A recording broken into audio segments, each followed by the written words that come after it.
Hello everyone, welcome back to my YouTube channel. और आज वाली वीडियो के अंदर हम लोग जो है स्टार्ट करें अपना चैप्टर नंबर 1 और you can also say unit number 1 accountancy का जो प्रिपरेशंस सीयूटी के लिए हम लोग कर रहे हैं। तो उसमें सबसे पहला जो यूनिट है वो है आपका नॉट फॉर प्रॉफिट ऑर्गेनाइजेशन, जिसको शॉर्ट में मैं एनपीओ भी बोलता हूँ। ठीक है जी। तो एनपीओ वाला चैप्टर जो है आपने क्लास 12 में पढ़ा नहीं था, बट आपके सीयूटी एग्ज़ाम्स के अंदर एनपीओ वाले चैप्टर से भी क्वेश्चंस आने वाला है। अगर आपने सिलेबस देखना है सीयूटी का, तो ये देखो, जब आप सीयूटी का सिलेबस देखोगे तो टोटल 50 क्वेश्चंस आएंगे। Out of 50 you only have to solve 40 questions, जिसके लिए 45 मिनट्स आपको मिलेगा। तो सबसे पहला जो यूनिट होता है accounting not for profit organisation या accounting for not for profit organisation, जिसके अंदर आपको नॉन प्रॉफिट ऑर्गेनाइजेशंस का मीनिंग पढ़ना है, एग्जांपल पढ़ना है, रिसीट एंड पेमेंट अकाउंट पढ़ना है। इसके अलावा फंड बेस्ड अकाउंटिंग सिस्टम भी पढ़ना है, इनकम एक्सपेंडिचर अकाउंट पढ़ना है, बैलेंस शीट प्रिपरेशंस करना है। तो सारी चीज़ें आपको पढ़नी है। तो आइए ज़रा स्टार्ट करें हम लोग chapter number 1 financial statement of not for profit organisation. Short में इसको हम लोग क्या बोलेंगे, एनपीओ बोलेंगे। अब इस चैप्टर्स के अंदर आपको कौन कौन से टॉपिक्स पढ़ने हैं, तो सबसे पहले तो मीनिंग ऑफ एनपीओ, सेकंड जो है कैरेक्टरिस्टिक्स ऑफ एनपीओ, थर्ड है difference between not for profit organisations and profit organisations. इसके अलावा है फाइनेंशियल स्टेटमेंट, तो फाइनेंशियल स्टेटमेंट ऑफ एनपीओ, जिसके अंदर हमें सिर्फ और सिर्फ 3 अकाउंट्स बनाने होते हैं। और यू कैन सिंपली से एक तो रिसीट एंड पेमेंट अकाउंट, दूसरा इनकम एक्सपेंडिचर अकाउंट, और तीसरा जो है आपको बैलेंस शीट बनाना पड़ता है। तो ये 3 चीज़ें जो है we have to prepare for not for profit organisation. तो इसको हम लोग फाइनेंशियल स्टेटमेंट भी बोलते हैं एनपीओ का। फिफ्थ जो टॉपिक है फंड बेस्ड अकाउंटिंग है। फंड बेस्ड अकाउंटिंग के अंदर एक तो हमें पढ़ना है unrestricted, also known as general fund, capital fund, corpus fund, accumulated fund. तो ये सारे पढ़ने हैं। उसके अलावा रिस्ट्रिक्टेड फंड या फिर स्पेसिफिक फंड, तो उसके अंदर आपने prize fund, sports fund and building fund आता है। तो ये सारी चीज़ें आपको पढ़ना है। अब बात करते हैं टॉपिक नंबर 6 का। तो 6 जो टॉपिक है वो उसके अंदर बहुत सारे छोटे छोटे टॉपिक्स मिला के छठा वाला पॉइंट्स बनाया हुआ है, 6 टॉपिक्स बनाया हुआ है, जिसके अंदर हमें सब्सक्रिप्शन अकाउंट भी पढ़ना है, कंज्यूमेबल आइटम्स के बारे में भी पढ़ना है, सेल ऑफ फिक्स एसेट्स या ओल्ड एसेट्स के बारे में, एक्सपेंसेस एंड इनकम्स अकाउंट्स वगैरह बनाना हमें सीखना है, annuity fund, endowment fund, life membership, donation, legacy, grant, जिसको जो गवर्नमेंट ग्रांट्स होता है, ग्रांट जो गवर्नमेंट जो है पैसे अगर किसी एनपीओ को, एनजीओ वगैरह को जो देती है उसे हम ग्रांट बोलते हैं। ऑनरेरियम पढ़ना है, इंट्रेंस फीस के बारे में, sale of use sports material, sale of old newspaper, revenue expenses, revenue receipts, capital expenses and capital receipts. तो ये टोटल छोटे छोटे 18 topics we have to cover in topic number 6। तो टोटल कहने का मतलब एनपीओ में मैं आपको 6 टॉपिक्स ही पढ़ाने वाला हूँ। इसी के अंदर सारे जो है एनपीओ का सारा सिलेबस आपका कवर हो जाएगा। तो सबसे पहला जो टॉपिक है आपका क्या है, meaning of not for profit organisation, जिसे शॉर्ट में हम लोग क्या बोलेंगे, एनपीओ। याद रख लेना, इसे एनपीओ बोलते हैं शॉर्ट में। नॉट फॉर प्रॉफिट ऑर्गेनाइजेशन बोलो या नॉन प्रॉफिट ऑर्गेनाइजेशन बोलो, बात एक ही होता है। तो इसका मीनिंग क्या होता है, सिंपल बोलूँ ना, तो देखो क्लास 12 में आपने एक तो पार्टनरशिप पढ़ा है, दूसरा कंपनी पढ़ा है, और क्लास 11th में आपने सोल प्रोप्राइटर पढ़ा था। सोल प्रोप्राइटर का मतलब होता है जिसका ओनर जो है सिर्फ एक ही बंदा हो, सिर्फ एक ही पर्सन मालिक होता है, इंडिविजुअल पर्सन, उसे सोल प्रोप्राइटर कहते हैं। पार्टनरशिप में क्या होता है, कम से कम 2 पर्सन और 2 से ज़्यादा भी हो सकते हैं, बट मैक्सिमम उसकी लिमिटेशंस होती है 50। कंपनी के केस में क्या होता है, 1 पर्सन कंपनी भी बनता है, 2 आदमी से मिलकर भी कंपनी बनता है, और पब्लिक कंपनी के अंदर क्या होता है, अनलिमिटेड होते हैं। प्राइवेट कंपनी के लिए मिनिमम 2 और मैक्सिमम 200, 1 पर्सन में मिनिमम मैक्सिमम 1 ही होता है, और पब्लिक कंपनी में मिनिमम आपका जो है क्या है 7 पर्सन, और मैक्सिमम की कोई लिमिटेशन नहीं होती, अनलिमिटेड होता है। तो कहने का मतलब प्राइवेट और जो कंपनी, प्राइवेट कह रहा हूँ, company as well as partnership और सोल प्रोप्राइटर, ये तीनों जो बिजनेस हमने पढ़ा है ना क्लास 11th और 12th में, ये तीनों टाइप के बिजनेस बेसिकली किया जाता है प्रॉफिट मैक्सिमाइजेशन के लिए या प्रॉफिट मोटिव के लिए। लेकिन जो नॉन प्रॉफिट ऑर्गेनाइजेशन होता है ना, सिंपल वर्ड में बोलूँ तो जो भी ये मंदिर है, मस्जिद है, स्कूल्स हैं गवर्नमेंट वाले, कॉलेजेस हैं, जो गवर्नमेंट हॉस्पिटल्स होते हैं, ये सारे एनपीओ फॉलो करती है, जो भी अपना वो बिजनेस करती है। तो एनपीओ के अंदर क्या होता है, सोसाइटी का वेलफेयर के लिए, जिसे आप लोग बेसिकली नॉर्मल लैंग्वेज में क्या बोलते हो, आप उसको क्या बोलते हो, यू कैन सिंपली से ट्रस्ट वगैरह जो बोलते हैं, ठीक है, उनका काम सोसाइटी का वेलफेयर का होता है। तो एनपीओ भी क्या करता है, एनपीओ का मेन काम क्या होता है, प्रॉफिट मोटिव नहीं होता, प्रॉफिट कमाना नहीं होता, बल्कि सोसाइटी का वेलफेयर करना होता है। ठीक है, तो इसलिए यहाँ पे पढ़ो जी, not for profit organisations refers to organisations that are used for the welfare of the society and are set up as a charitable institutions which functions without any profit motive। और इसके अंदर एग्जाम्पल के तौर पे आप याद रख लेना, जैसे गवर्नमेंट स्कूल्स, गवर्नमेंट हॉस्पिटल्स, उसके अलावा जो है आपका मंदिर, मस्जिद, ये सारी चीज़ें आ जाती हैं, जो भी फ्री वाली चीज़ें होती हैं, यानी कि सोसाइटी के वेलफेयर के लिए जो भी बिजनेस करता है। जो एनपीओ होता है ना, एनपीओ यहाँ पे लिख दिया है, एनपीओ का full form not for profit organisations या इसे नॉन प्रॉफिट ऑर्गेनाइजेशन भी कहते हैं। और एनपीओ जो होता है वो fund based accounting system maintain करता है, जो कि हम लोग टॉपिक नंबर 6 के अंदर पढ़ने वाले हैं। इसके बाद बात करते हैं characteristics of not for profit organisation. तो कैरेक्टरिस्टिक्स कौन कौन से होते हैं? Number 1, entity. तो एनपीओ जो होता है it is a separate entity from its promoters. तो इससे एमसीक्यू आ सकता है कि एमसीक्यू क्वेश्चन बन सकता है क्या कि एनपीओ जो है क्या वो सेपरेट लीगल एंटिटी होता है? तो answer is yes, it is a separate legal entity from its promoters. इसके अलावा जो है पर्पस क्या होता है एनपीओ का? तो अभी बता दिया, सोसाइटी का वेलफेयर करना होता है। Service motive to the society, यानी सोसाइटी का वेलफेयर करना होता है, ना कि प्रॉफिट मैक्सिमाइजेशन। तो इससे भी एमसीक्यू बन सकता है। देखो एक एक पॉइंट से आपका एमसीक्यू बन सकता है, इसलिए कंसेप्चुअल चीज़ें पढ़ना बहुत ही ज़रूरी है। इंस्टेड ऑफ सिर्फ और सिर्फ एमसीक्यू वाले जो वीडियोज़ है ना उसे आप मत देखो, साथ साथ में कंसेप्चुअल चीज़ें पढ़ो, फिर उसके बाद एमसीक्यू के क्वेश्चंस बनाओ आप, या फिर एमसीक्यू वाली वीडियो देखो। और इवन एमसीक्यू प्रैक्टिस के लिए बहुत सारे मार्केट में जो बुक्स वगैरह अवेलेबल है वो आप बाय कर सकते हो। बाकी मैं जो है अपनी क्लास के अंदर एक तो देखो 3 पार्ट में वीडियो बनाऊंगा। नंबर 1 वीडियो रहेगा क्लास नोट से, नंबर 2 वीडियो रहेगा एनसीईआरटी की बुक से, और नंबर 3 वाली जो वीडियो रहेगा वो एमसीक्यू बेस्ड रहेगा। तो एमसीक्यू वाले में मोस्ट इंपॉर्टेंट क्वेश्चन जो है 30 क्वेश्चन जिसके चांसेस आने के बहुत ज़्यादा होगा वो मैं करवाऊंगा। बाकी अगर आप लोग और बोलोगे तो और भी क्वेश्चंस एमसीक्यू वाले प्रैक्टिस करा देंगे।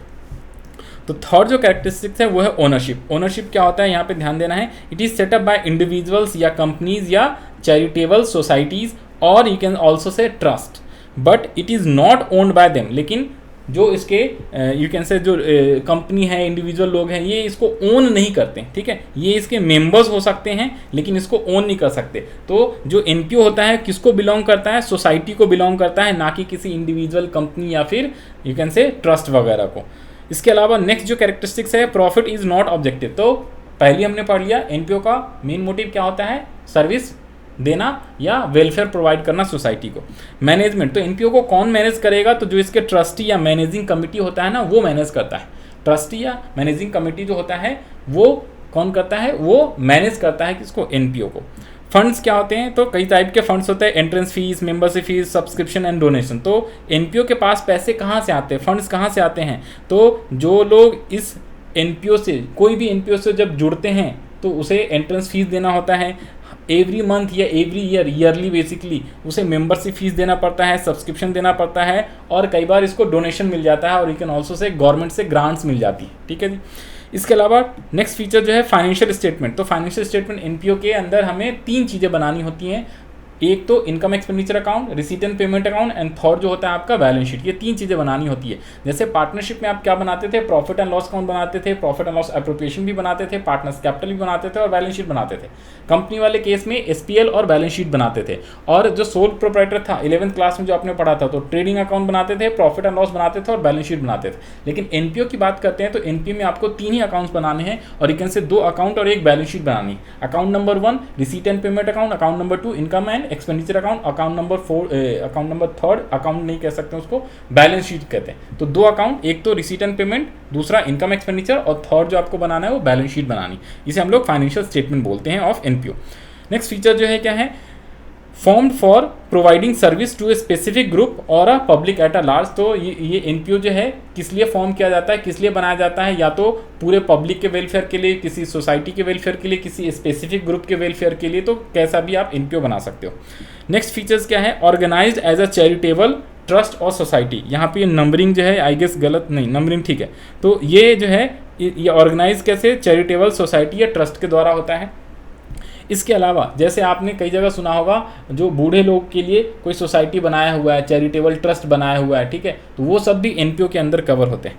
नेक्स्ट फीचर है क्या, मेन सोर्सेज ऑफ इनकम क्या होता है? तो मेन सोर्स ऑफ इनकम इसका क्या होता है जी, एक तो होता है subscription, membership fees, donation, government grants, ये सारे इसके मेन फीचर होते हैं। जो ऊपर में अभी बताया ना आपको फंड्स, तो ये सारे मेन इसके फंड्स यानी सोर्सेज ऑफ इनकम होता है। क्योंकि भाई एनपीओ है तो अगर वो प्रॉफिट नहीं कमाएगा तो उसके पास पैसे कहाँ से आएगा खर्च करने के लिए? तो ये सारे क्या होते हैं, these are the sources of the fund of NPO यानी not for profit organisation. Subscription लोग देते हैं, कई सारे लोग डोनेशन देते हैं, गवर्नमेंट ग्रांट्स होता या गवर्नमेंट से पैसे जो मिलता है उसे गवर्नमेंट ग्रांट्स बोलते हैं, ठीक है। इसके अलावा क्या है, fund raise through various sources are credited to capital fund, और जितने भी सोर्सेज से फंड रेज करेंगे कैपिटल फंड के अंदर हम उसे क्रिएट करते हैं। एग्जाम्पल के तौर पे देखो जी, एग्जाम्पल के तौर पे एनपीओ कौन कौन सा होता है, गवर्नमेंट स्कूल्स, चैरिटेबल हॉस्पिटल्स हो गया, रिक्रिएशनल क्लब्स हो गए, एग्जाम्पल ये हैं सारे के सारे एनपीओ के एग्जाम्पल। इसके बाद थर्ड जो टॉपिक है अपना, थर्ड टॉपिक है difference between NPO and profit organisation. जो एनपीओ है या you can simply say profit organisations, जो लोग प्रॉफिट अर्न करते हैं, जैसे कि आपका पार्टनरशिप वाला बिजनेस था, तीनों बिजनेस इसमें लिख लो, एक तो सोल प्रोप्राइटर वाला बिजनेस, पार्टनरशिप वाला बिजनेस, इन सब का क्या मेन मोटिव होता है, इन सब का मेन मोटिव होता है प्रॉफिट मैक्सिमाइजेशन या कंपनी वाला, ठीक है। तो ये लोग क्या करते हैं, प्रॉफिट मेकिंग या प्रॉफिट मोटिव से काम करते हैं, और एनपीओ जो होता है वो किस मोटिव से, सोसाइटी का वेलफेयर मोटिव से काम करता है। तो सबसे पहला जो डिफरेंस है क्या है, पर्पस और setup, purpose for which setup. तो पर्पस यानी सेटअप, हम लोग किस लिए एनपीओ बनाते हैं, तो एनपीओ पब्लिक सर्विस के लिए यानी सोसाइटी का वेलफेयर के लिए, और ये प्रॉफिट मेकिंग के लिए या प्रॉफिट अर्न करने के लिए, प्रॉफिट मोटिव के लिए, सबका मतलब एक ही बात होता है। सोर्सेज ऑफ फंड, तो एनपीओ के पास सोर्सेज कहाँ से आते हैं, सब्सक्रिप्शन से आता है, डोनेशन से आता है, सरप्लस से आता है, और गवर्नमेंट ग्रांट से आता है। लेकिन जो प्रॉफिट मेकिंग वाले ऑर्गेनाइजेशन है, बिजनेस है, उनके पास पैसे कहाँ से आता है, तो प्रोप्राइटर्स देता है, पार्टनर्स देता है, या जो सोल प्रोप्राइटर लोग हैं वो लोग अपना पैसे लगाते हैं बैंक से या किसी दूसरे पर्सन से उधार लेते हैं, यानी कि बोरिंग्स करते हैं, और प्रॉफिट भी अर्न करते हैं बिजनेस करने के बाद। तो इन सब से जो है उसके पास फंड आता है। फाइनेंशियल स्टेटमेंट तो अभी बता दिया, financial statement, receipt and payment, income expenditure, balance sheet. लेकिन जो प्रॉफिट वाले ऑर्गेनाइजेशन होते हैं उसमें ट्रेडिंग अकाउंट बनाना होता है, प्रॉफिट एंड लॉस अकाउंट बनाना होता है, और बैलेंस शीट बनाना होता है, ठीक है जी। Trading account, profit and loss और बैलेंस शीट, और जैसे पार्टनरशिप है तो उसमें प्रॉफिट एंड लॉस अप्रोप्रिएशन भी बनाना पड़ जाता है, तो सारी चीज़ें। लेकिन एनपीओ में सिर्फ और सिर्फ receipt and payment, income expenditure and balance sheet, यही आपको बनाना पड़ता है। सरप्लस एंड प्रॉफिट, तो देखो जरा ध्यान से, जब आप इनकम एक्सपेंडिचर अकाउंट बनाते हो ना एनपीओ में, तो जो भी अगर एक्स्ट्रा पैसे आ जाता है, अपने खर्चे कम करे, इनकम ज़्यादा आ जाता है, तो उसे हम सरप्लस बोलते हैं। और इनकम अगर क्या हो गया, कम आ गया, खर्चे ज़्यादा हो गए, तो उसे आप लोग डेफिसिट बोलते हो। लेकिन जो प्रॉफिट एंड लॉस अकाउंट बनाते हैं, जो 11th क्लास या फिर अपने पार्टनरशिप वगैरह में जो बनाते हैं, तो अगर इनकम ज़्यादा आ जाती है, एक्सपेंसेस कम होता है, तो उसे हम लोग प्रॉफिट बोलते हैं। और यदि इनकम जो है कम हुआ और एक्सपेंसेस ज़्यादा हो गया तो वो लॉस होता है। तो ये चीज़ें नेट लॉस, नेट प्रॉफिट होता है, और सरप्लस एंड डेफिसिट होता है। Distribution of surplus and deficit, तो सरप्लस एंड डेफिसिट को डिस्ट्रीब्यूट नहीं किया जाता है किसमें, एनपीओ में, लेकिन यहाँ पे डिस्ट्रीब्यूट कर दिया जाता है अमंग इट्स मेंबर। जैसे पार्टनरशिप है तो बहुत सारे पार्टनर्स हैं, तो वो प्रॉफिट आपस में बांट लेते हैं, जो भी उनका पार्टनरशिप डीड के अकॉर्डिंग प्रॉफिट शेयरिंग रेशो होता है। कंपनी के केस में डिविडेंड के थ्रू बांटा जाता है, और सोल प्रोप्राइटर से वो पूरा का पूरा पैसा अपने पास प्रॉफिट रख लेता है, क्योंकि सोल प्रोप्राइटर में सिर्फ एक ही ओनर होता है, एक ही मालिक होता है। इसके बाद बात करते हैं पॉइंट नंबर 4 का। टोटल 6 पॉइंट्स ही पढ़ने हमें, ठीक है जी। पॉइंट नंबर 4 की बात करते हैं।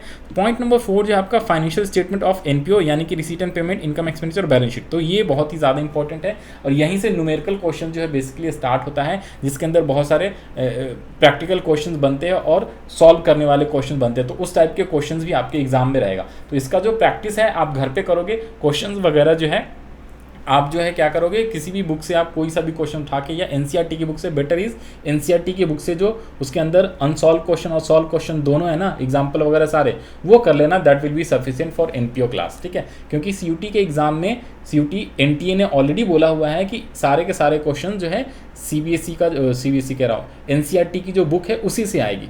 तो मोस्ट प्रॉब्ली तो एनसीईआरटी की बुक से आएगी। कुछ क्वेश्चंस ऐसे हैं जो कि बाहर से भी वो दे सकता है, तो ये चीज़ ध्यान रख लेना। एनसीईआरटी के जितने भी क्वेश्चंस है ना, वो सारे के सारे सॉल्व कर लो, दैट विल बी सफिशिएंट। और मैं जो है इस लेक्चर के बाद जो दूसरा लेक्चर रहेगा ना अपना अकाउंट्स का, पार्ट 2 वाला, उसके अंदर एनसीईआरटी के बुक से भी एनपीओ वाला कराऊंगा, और फिर पार्ट 3 के अंदर एमसीक्यू क्वेश्चंस कराएंगे। तो 3 पार्ट में जो है एक एक यूनिट जो है मैं कवर करवाने वाला हूँ।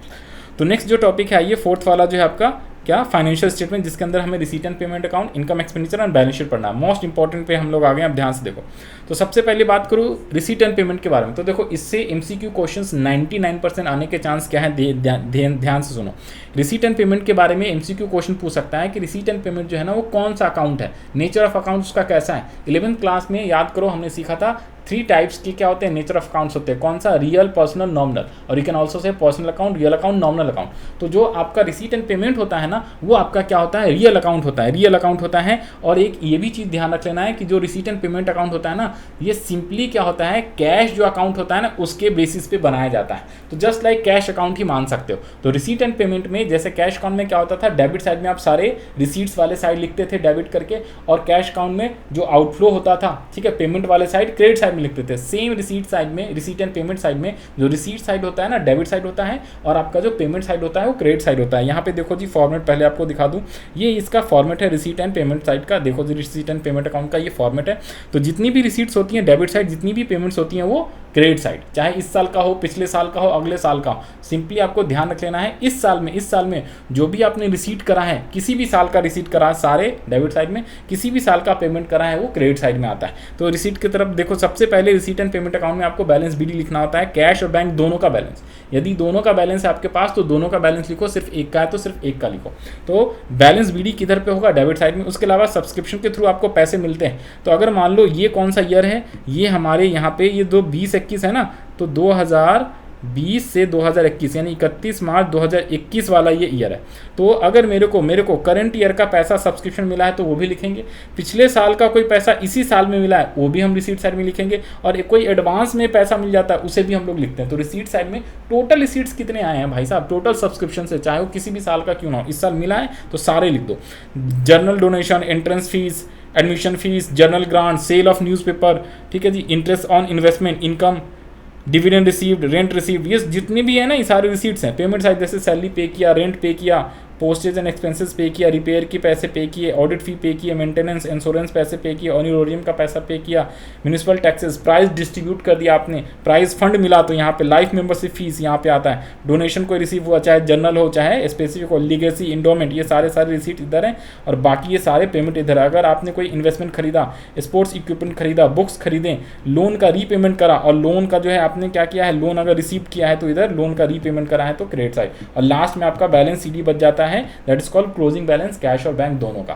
तो इसे हम लोग बोलते हैं क्या, रिसीट एंड पेमेंट अकाउंट। तो ये आपका पूरा का पूरा रिसीट एंड पेमेंट अकाउंट है। अब इसके बारे में जो ऊपर में हमने 2-4 लाइनें छोड़ रखा था वो जरा आ जाओ दोबारा से पढ़ लो। तो रिसीट एंड पेमेंट अकाउंट क्या होता है, it is a summary of cash account, it is a summary of cash account as well as bank account. Cash और बैंक दोनों अकाउंट का समरी होता है, सिंपल वर्ड में बोलूँ तो इससे एमसीक्यू आने के चांसेस रहेगा बहुत ज़्यादा इंपॉर्टेंट। एमसीक्यू क्वेश्चंस यहाँ से आने का चांस रहेगा, पहले वाली लाइन से, दूसरे वाली लाइन से। ये जो है आपका कौन सा अकाउंट होता है, तो always remember receipt and payment account real account होता है, और जब हम इनकम एक्सपेंडिचर में पढ़ेंगे ना तो वो नॉमिनल अकाउंट होता है। तो ये अभी बता दिया, अभी आगे आएगा। तो इन दोनों में से कोई एक क्वेश्चन आने के चांसेस रहता है कि रिसीट एंड पेमेंट क्या होता है, रियल अकाउंट होता है, इनकम एक्सपेंडिचर नॉमिनल अकाउंट होता है। रिसीट एंड पेमेंट अकाउंट जो होता है समरी ऑफ कैश अकाउंट होता है, या bank account, cash and bank account का समरी होता है। लेकिन जब इनकम एक्सपेंडिचर की बात करेंगे ना तो इनकम एक्सपेंडिचर जो होता है just like profit and loss account की तरह होता है, ठीक है जी।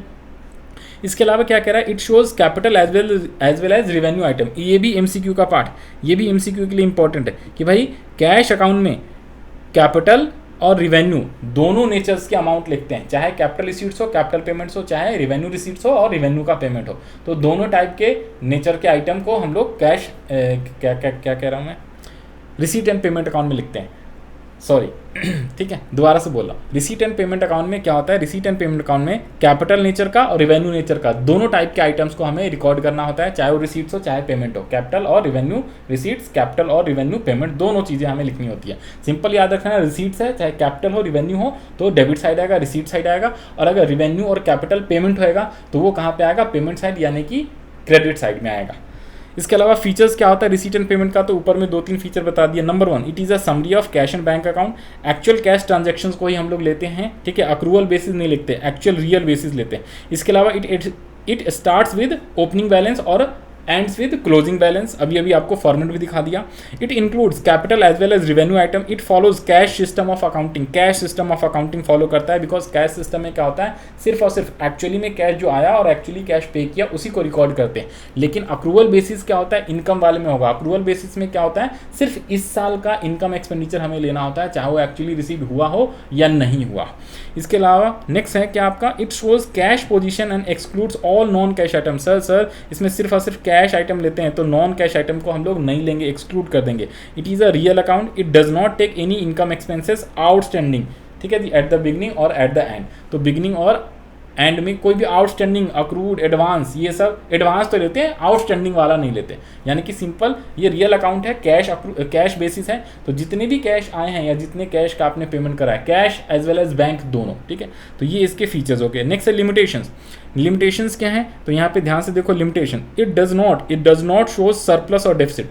तो रिसीट एंड पेमेंट अकाउंट से सरप्लस और डेफिसिट शोज नहीं होता। It does not show whether NPO is able to meet day to day expenses out of its income or not। तो ये दो इसके लिमिटेशंस है। इसके अलावा दो और लिमिटेशंस है। It does not differentiate between capital और रेवेन्यू आइटम, क्योंकि हम लोग capital income, revenue income, capital expenses, revenue expenses सारे आइटम को रिसीट एंड पेमेंट में लिखते हैं, करेक्ट। तो इसीलिए ये कोई भी डिफरेंशिएशन नहीं करता, लेकिन जब इनकम एक्सपेंडिचर पढ़ेंगे तो वहाँ पे डिफरेंशिएशन करना पड़ता है।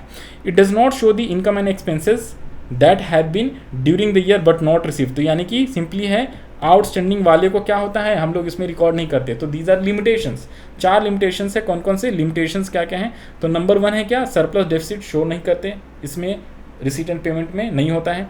एनपीओ जो है डे टू डे एक्सपेंसेस को आउट ऑफ इनकम कर रहा है कि नहीं कर रहा है, ये शो नहीं हो पाता। इसके अलावा कैपिटल और रेवेन्यू नेचर में कोई डिफरेंशिएशन नहीं करते हैं हम लोग। और रिसीट एंड पेमेंट अकाउंट क्या करता है, आउटस्टैंडिंग चीज़ों को रिकॉर्ड नहीं करता है। तो ये था इसका लिमिटेशंस। अब बात करते हैं कैश बुक और रिसीट एंड पेमेंट अकाउंट। अभी अभी हमने देखा क्या, अभी मैंने आपको बताया कि कैश बुक का समरी ही क्या होता है, रिसीट एंड पेमेंट होता है। कैश बुक का समरी ही रिसीट एंड पेमेंट होता है, but there is a difference between cash book and receipt and payment account. क्या क्या डिफरेंस है, आज ध्यान से पढ़ लो जरा।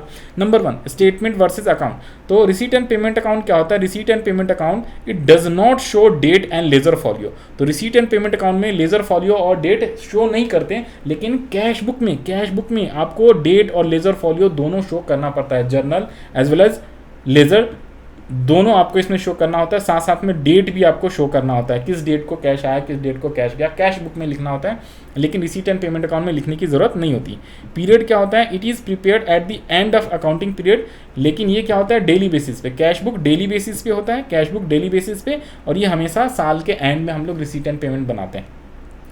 इसके अंदर does not require date, but यहाँ पे डेट वाइज रिकॉर्डिंग करनी होती है, ऊपर में ही बता दिया। इंस्टीट्यूशंस, तो एनपीओ ये कौन प्रिपेयर करेगा, रिसीट एंड पेमेंट सिर्फ और सिर्फ नॉट फॉर प्रॉफिट ऑर्गेनाइजेशंस वाला बिजनेस ही प्रिपेयर करता है। लेकिन कैश बुक जो है बाकी जितने भी बिजनेस हैं, जितने टाइप के बिजनेस है, सभी लोग क्या करते हैं, कैश बुक बनाते हैं। इवन अ कॉमर्शियल और नॉट फॉर प्रॉफिट ऑर्गेनाइजेशन। तो एनपीओ जो है ना कैश बुक भी बनाएगा, और यू कैन सिंपली से जो बाकी ऑर्गेनाइजेशंस है वो भी कैश बुक बनाता है, लेकिन रिसीट एंड पेमेंट सिर्फ और सिर्फ एनपीओ बनाता है, बाकी ऑर्गेनाइजेशंस नहीं बनाता है। इसके अलावा क्या है, रिसीट एंड पेमेंट में एक डेबिट और एक क्रेडिट साइड होता है, और इसमें भी आपका जो है क्या कहते हैं, कैश बुक में भी क्या होता है, डेबिट एंड क्रेडिट साइड होता है। तो ये तो डिफरेंस नहीं है, सिमिलर है। लेजर फॉलियो इसके अंदर शो नहीं होता है, और आपका जो है लेजर फॉलियो कैश बुक में शो करना पड़ता है। It does not show ledger folio, but यहाँ पे कैश बुक में शो करना पड़ता है। ये इसका डिफरेंशिएशन था। रिसीट एंड पेमेंट का फॉर्मेट ऑलरेडी बता दिया। अब इसके बारे में दो पॉइंट है, 2 लाइनें हैं, वो भी पढ़ लो। तो देखो रिसीट एंड पेमेंट में क्या होगा, इधर क्या होगा, क्रेडिट साइड ज़्यादा होगा या डेबिट साइड ज़्यादा होगा।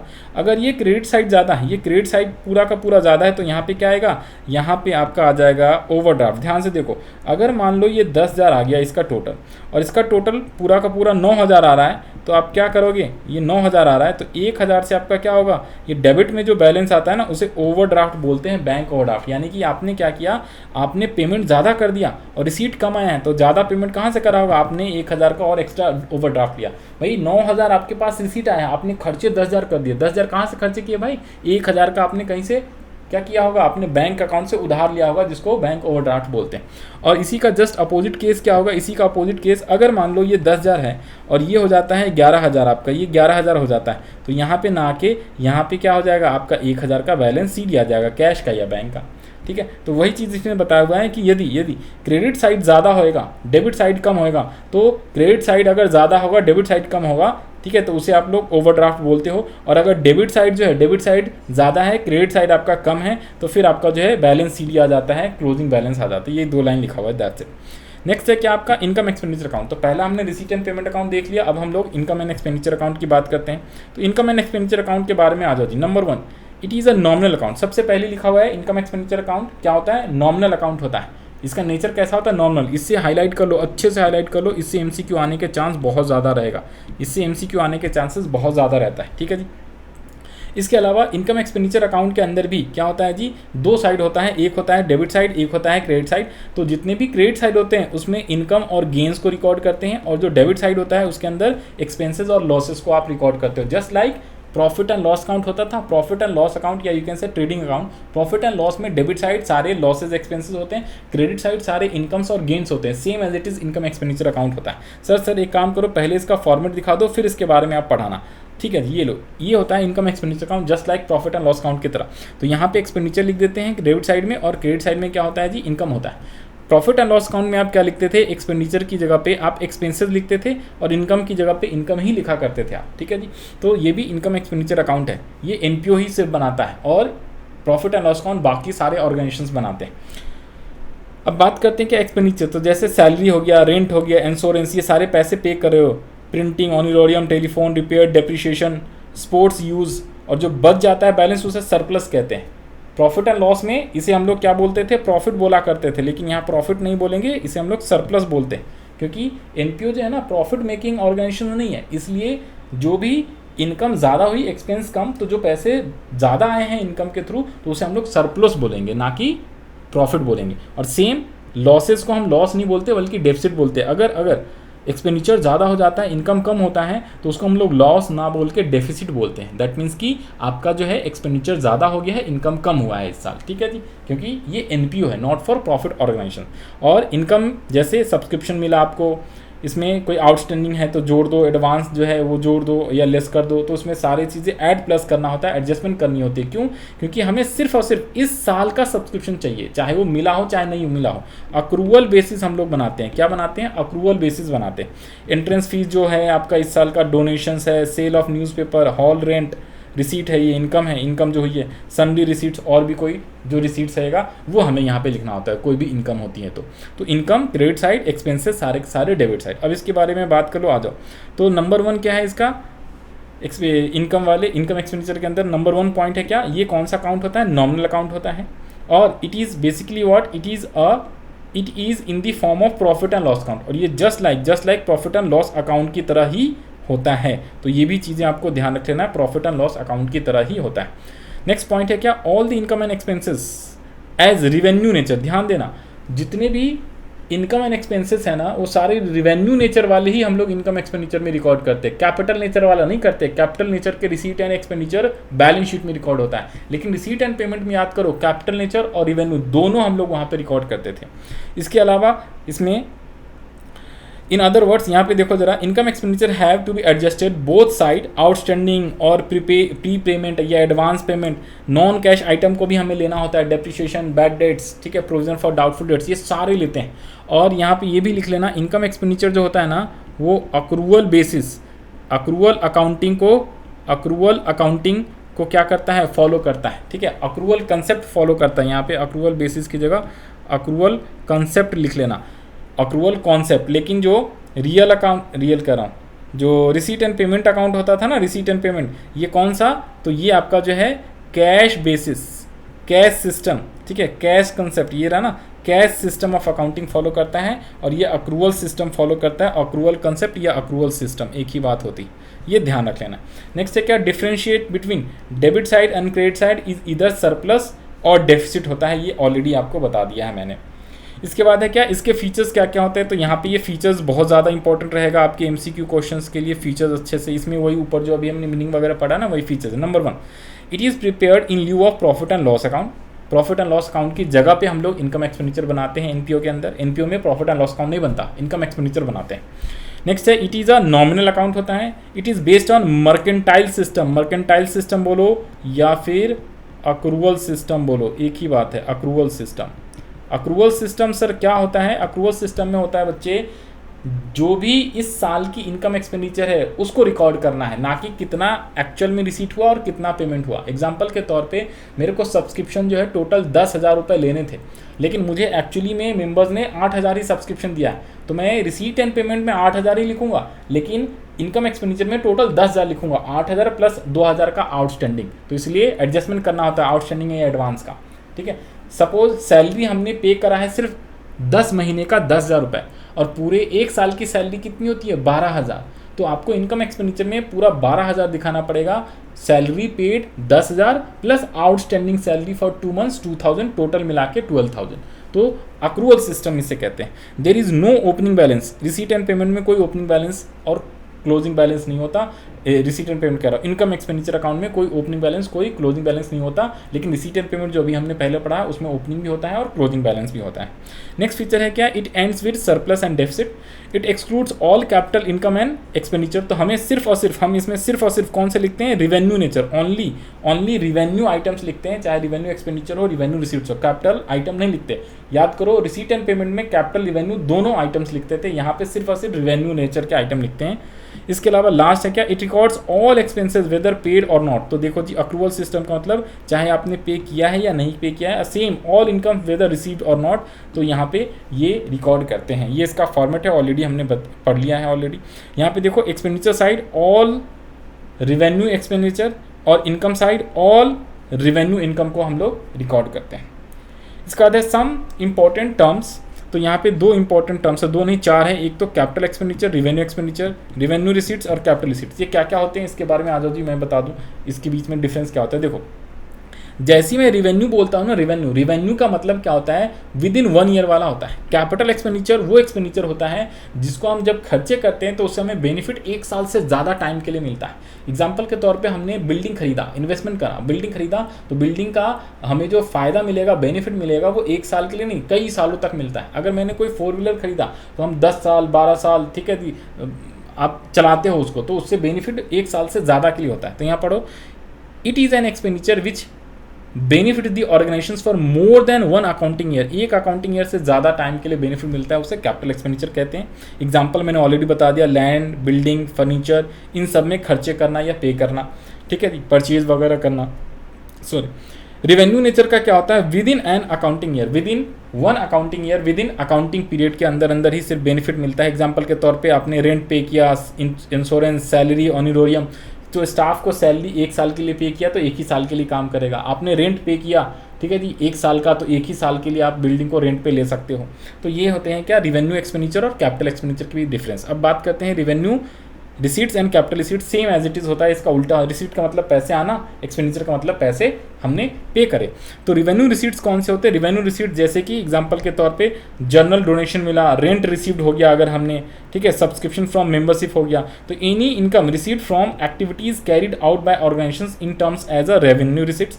कैपिटल रिसीट्स क्या होते हैं, those receipts which are not revenue receipts. तो कैपिटल रिसीट्स का मीनिंग क्या लिखा, वो रिसीट्स जो रिवेन्यू नेचर के नहीं होते तो वो सारे कैपिटल है। सिंपल सी बात करो, एग्जांपल के तौर पे जैसे कॉर्पस डोनेशन मिलना, फर्नीचर का फंड मिलना, लाइफ मेंबरशिप फीस जो होता है पूरे लाइफ तक, जब तक एनपीओ रहेगा तब तक जो है उसका मेंबरशिप फीस चलता रहेगा, तो इसलिए वो कैपिटल नेचर का होता है, कैपिटल रिसीट्स होता है। अगर कोई प्राइज फंड मिला, कोई डोनेशन मिला है, ठीक है जी, एनपीओ को, और वो डोनेशन के अंदर कंडीशंस लगा दिया, स्पेसिफिक डोनेशन बोल दिया, उसने बोला कि इससे आप जो है बिल्डिंग बनाना, प्लेग्राउंड बनाना, तो वो कैपिटल नेचर का होता है, ठीक है जी। तो ये होता है क्या, रिवेन्यू रिसीट्स और कैपिटल रिसीट्स, कैपिटल एक्सपेंडिचर और रिवेन्यू एक्सपेंडिचर। इसके बाद हम लोग बात करते हैं क्या, difference between revenue receipts and income expenditure account. तो काफ़ी हद तक डिफरेंस पहले ही बता दिया है, हमने ऑलरेडी पढ़ लिया, दोबारा से एक बार फटाफट बता देता हूँ। देखो पर्पज़, तो रिसीट्स एंड पेमेंट अकाउंट किस पर्पज़ के लिए होता है, तो जो कैश और बैंक बैलेंस होता है ना, उसको शो करने के लिए होता है। इनकम एक्सपेंडिचर किस लिए होता है, मेनली डेफिसिट एंड सरप्लस से क्या होता है, डेफिसिट एंड सरप्लस इससे कैलकुलेट होता है और पता चलता है।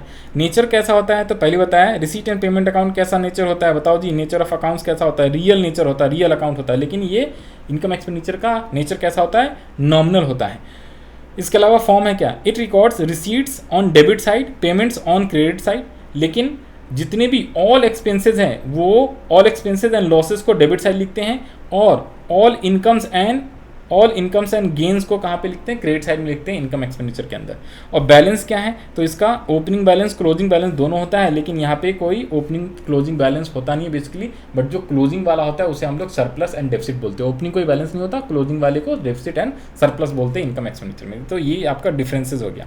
इसके अलावा फिफ्थ जो डिफरेंस है वो है क्या, कैपिटल एंड रिवेन्यू नेचर। तो देखो इसमें सिर्फ और सिर्फ किसमें, रिसीट एंड पेमेंट में तो रिवेन्यू और कैपिटल दोनों रिकॉर्ड करते हैं, लेकिन इनकम एक्सपेंडिचर में सिर्फ और सिर्फ रिवेन्यू नेचर के आइटम रिकॉर्ड करते हैं। रिवेन्यू रिसीट्स हो चाहे रिवेन्यू एक्सपेंडिचर हो, लेकिन रिसीट एंड पेमेंट में revenue receipts, capital receipts, revenue expenditure, capital expenditure सारे रिकॉर्ड करते हैं। तो यहाँ पे जो है रिवेन्यू एज वेल एज कहाँ गया, capital as well as revenue दोनों होता है। यहाँ पे सिर्फ और सिर्फ ओनली रिवेन्यू नेचर आइटम्स ही रिकॉर्ड करते हैं। कंटेंट क्या होता है, it records all receipts and payment during the year whether they related to past, current और सक्सीडिंग यानी कि फ्यूचर ईयर, लेकिन इसमें सिर्फ और सिर्फ करेंट ईयर के इनकम एंड एक्सपेंडिचर ही रिकॉर्ड करते हैं इनकम एक्सपेंडिचर्स के अंदर। एडजस्टमेंट, इसके अंदर कोई भी एडजस्टमेंट करने की जरूरत नहीं होती है, no adjustment. Receipt and payment में नो एडजस्टमेंट, इनकम एक्सपेंडिचर में सारे एडजस्टमेंट आपको करने पड़ते हैं प्रीपेड का और आउटस्टैंडिंग का। इसके अलावा डेप्रिशिएशन, तो इसमें डेप्रिशिएशन को, ये नॉन कैश आइटम होता है डेप्रिशिएशन, तो इसे रिकॉर्ड नहीं करते, लेकिन आपको जो है डेप्रिशिएशन नॉन कैश आइटम है उसे इनकम एक्सपेंडिचर में रिकॉर्ड करना पड़ता है। इसके अलावा एक और डिफरेंस है between income expenditure and profit and loss account. Income expenditure account and profit and loss account के बीच क्या डिफरेंस होता है, तो ऑब्जेक्टिव। इनकम एक्सपेंडिचर अकाउंट किस लिए बनाया जाता है कि भाई एक्सेस एक्सपेंडिचर ओवर इनकम कितना आया है जिसको हम डेफिसिट बोलते हैं, और एक्सेस इनकम ओवर एक्सपेंडिचर कितना आया है जिसे हम लोग सरप्लस बोलते हैं। तो डेफिसिट और सरप्लस को फाइंड आउट करने के लिए हम लोग बनाते हैं, डेफिसिट और सरप्लस को फाइंड आउट करने के लिए हम लोग क्या बनाते हैं भाई, हम लोग बनाते हैं रिसीट एंड पेमेंट अकाउंट। लेकिन प्रॉफिट एंड लॉस अकाउंट से नेट प्रॉफिट या नेट लॉस का पता चलता है। Prepared by not for profit organisations, लेकिन ये जो होता है it is prepared by business enterprises, यानी कि बाकी बिजनेस एंटरप्राइजेज जो है प्रॉफिट एंड लॉस बनाते हैं। एनपीओ जो होता है वो इनकम एक्सपेंडिचर अकाउंट बनाता है। मेथड क्या होता है, तो मेथड क्या होता है आजो जी, if an organisation maintain a complete set of books, this account is prepared from trial balance. If complete set of books is not maintain, it is prepared by the receipt and payment account. लेकिन यहाँ पे जो है trial balance and other information, देखो other जो business organisations होता है यानी कि प्रॉफिट एंड लॉस अकाउंट जो होता है वो trial balance with the help of adjustment, जो आपने क्लास 11th में बनाया था याद करो, ट्रायल बैलेंस के आइटम दिए होते थे, कुछ एडजस्टमेंट दिए होते थे। लेकिन जो इनकम एक्सपेंडिचर होता है वो किससे बनाया जाता है, वो भी ट्रायल बैलेंस से बनाया जाता है। लेकिन कई बार जो है ट्रायल बैलेंस या बहुत सारे इन्फॉर्मेशन नहीं दिया होता है तो हम लोग रिसीट एंड पेमेंट अकाउंट से बनाते हैं। बट आपको इस चैप्टर में मेनली जो है income expenditure receipt and payment account plus additional information से बनाना है, और ये जो होता है trial balance and additional information से बनाते हैं। बैलेंसेस तो लास्ट में इसमें सरप्लस और डेफिसिट बच जाता है, लेकिन यहाँ पे नेट प्रॉफिट और नेट लॉस होता है प्रॉफिट एंड लॉस अकाउंट के अंदर। इसके अलावा थर्ड जो है आपका थर्ड फाइनेंशियल स्टेटमेंट के अंदर तीन चीजें था ना, receipt and payment account, income expenditure and balance sheet. तो थर्ड वाले पॉइंट पे हम लोग आ गए हैं क्या, बैलेंस शीट।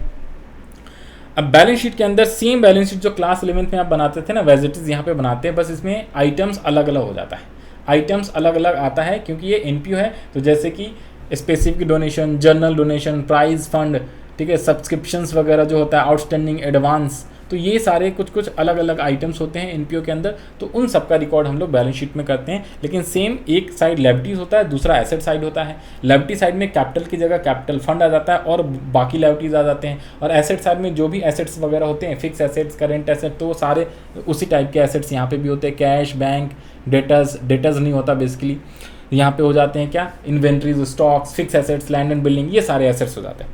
तो यहाँ पे देखो बैलेंस शीट के अंदर अब ध्यान देना, एनपीओ के केस में आपको हर साल एक तो ओपनिंग बैलेंस और क्लोजिंग बैलेंस दोनों बनाना पड़ता है, क्योंकि ओपनिंग बैलेंस से हमें क्या मिलता है, ओपनिंग कैपिटल फंड मिलता है।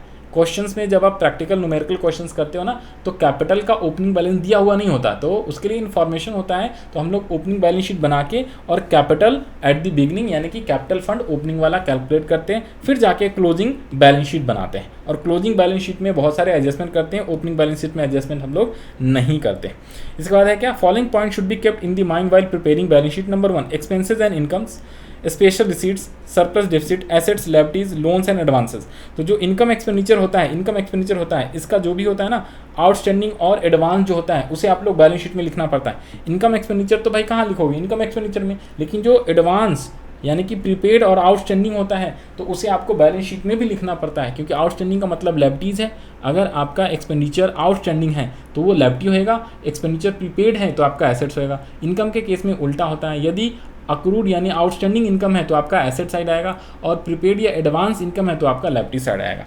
स्पेशल रिसीट जो होता है, अगर कोई स्पेशल रिसीट्स हैं तो उसे आपको लायबिलिटी साइड में शो करना पड़ता है। इसके अलावा कोई सरप्लस या डेफिसिट होता है तो उसे आपको कैपिटल फंड में ऐड और सब्सट्रैक्ट करना होता है। अगर सरप्लस है तो कैपिटल फंड में ऐड कर दो क्लोजिंग बैलेंस शीट में, अगर आपका डेफिसिट आया है तो कैपिटल फंड में माइनस कर दो। जस्ट लाइक नेट प्रॉफिट और नेट लॉस की तरह, नेट प्रॉफिट आता था तो कैपिटल में ऐड कर देते थे, नेट लॉस आता था तो कैपिटल में आप सब्सट्रैक्ट कर देते थे। एसेट्स, सारे एसेट्स एसेट साइड में लिख दो, लेफ्टी साइड में सारे लेफ्टीज लिख दो, और इसके अंदर कोई भी एडजस्टमेंट है तो वो भी आपको करना पड़ेगा। इसके अलावा लोन्स एंड एडवांसेस है तो उसे भी आप लोग क्या करोगे, ओपनिंग लिखना है, फिर उसमें कितना लोन आपने रिसीव करा, कितना लोन का रीपेमेंट करा और लास्ट में कितना बचा है। कैसे सर, कैसे, ये लो बैलेंस शीट का फॉर्मेट दिखा दे रहा हूँ, आपको सब चीज़ समझ में आ जाएगा। ये है बैलेंस शीट का फॉर्मेट। इसमें ये है लेफ्टी साइड, ये है एसेट साइड, जो अभी हमने पढ़ा वो इसी के बैलेंस शीट के बारे में वो बताया हुआ था। क्या क्या देखो, तो लेफ्टी साइड और एसेट साइड होता है। एसेट में फिक्स एसेट्स है, फर्नीचर है, इन्वेस्टमेंट है, करंट एसेट्स है, प्रीपेड एक्सपेंसेस सारे। तो एक्सपेंसेस के बारे में प्रीपेड ये सारे लिखने होते हैं। अगर कोई आउटस्टैंडिंग एक्सपेंसेस है तो उसे आप लोग लेफ्टी साइड में लिखोगे। इनकम के बारे में अगर कोई आउटस्टैंडिंग इनकम है तो आउटस्टैंडिंग इनकम आपका कहाँ पे आता है, एसेट साइड में, लेकिन अगर कोई एडवांस इनकम है तो आपका लेफ्टी साइड में आएगा। इसके अलावा जैसे कोई स्पोर्ट्स फंड है, स्पेसिफिक फंड इसे बोलते हैं, बिल्डिंग फंड है, स्पेसिफिक फंड इसे बोलते हैं हम लोग।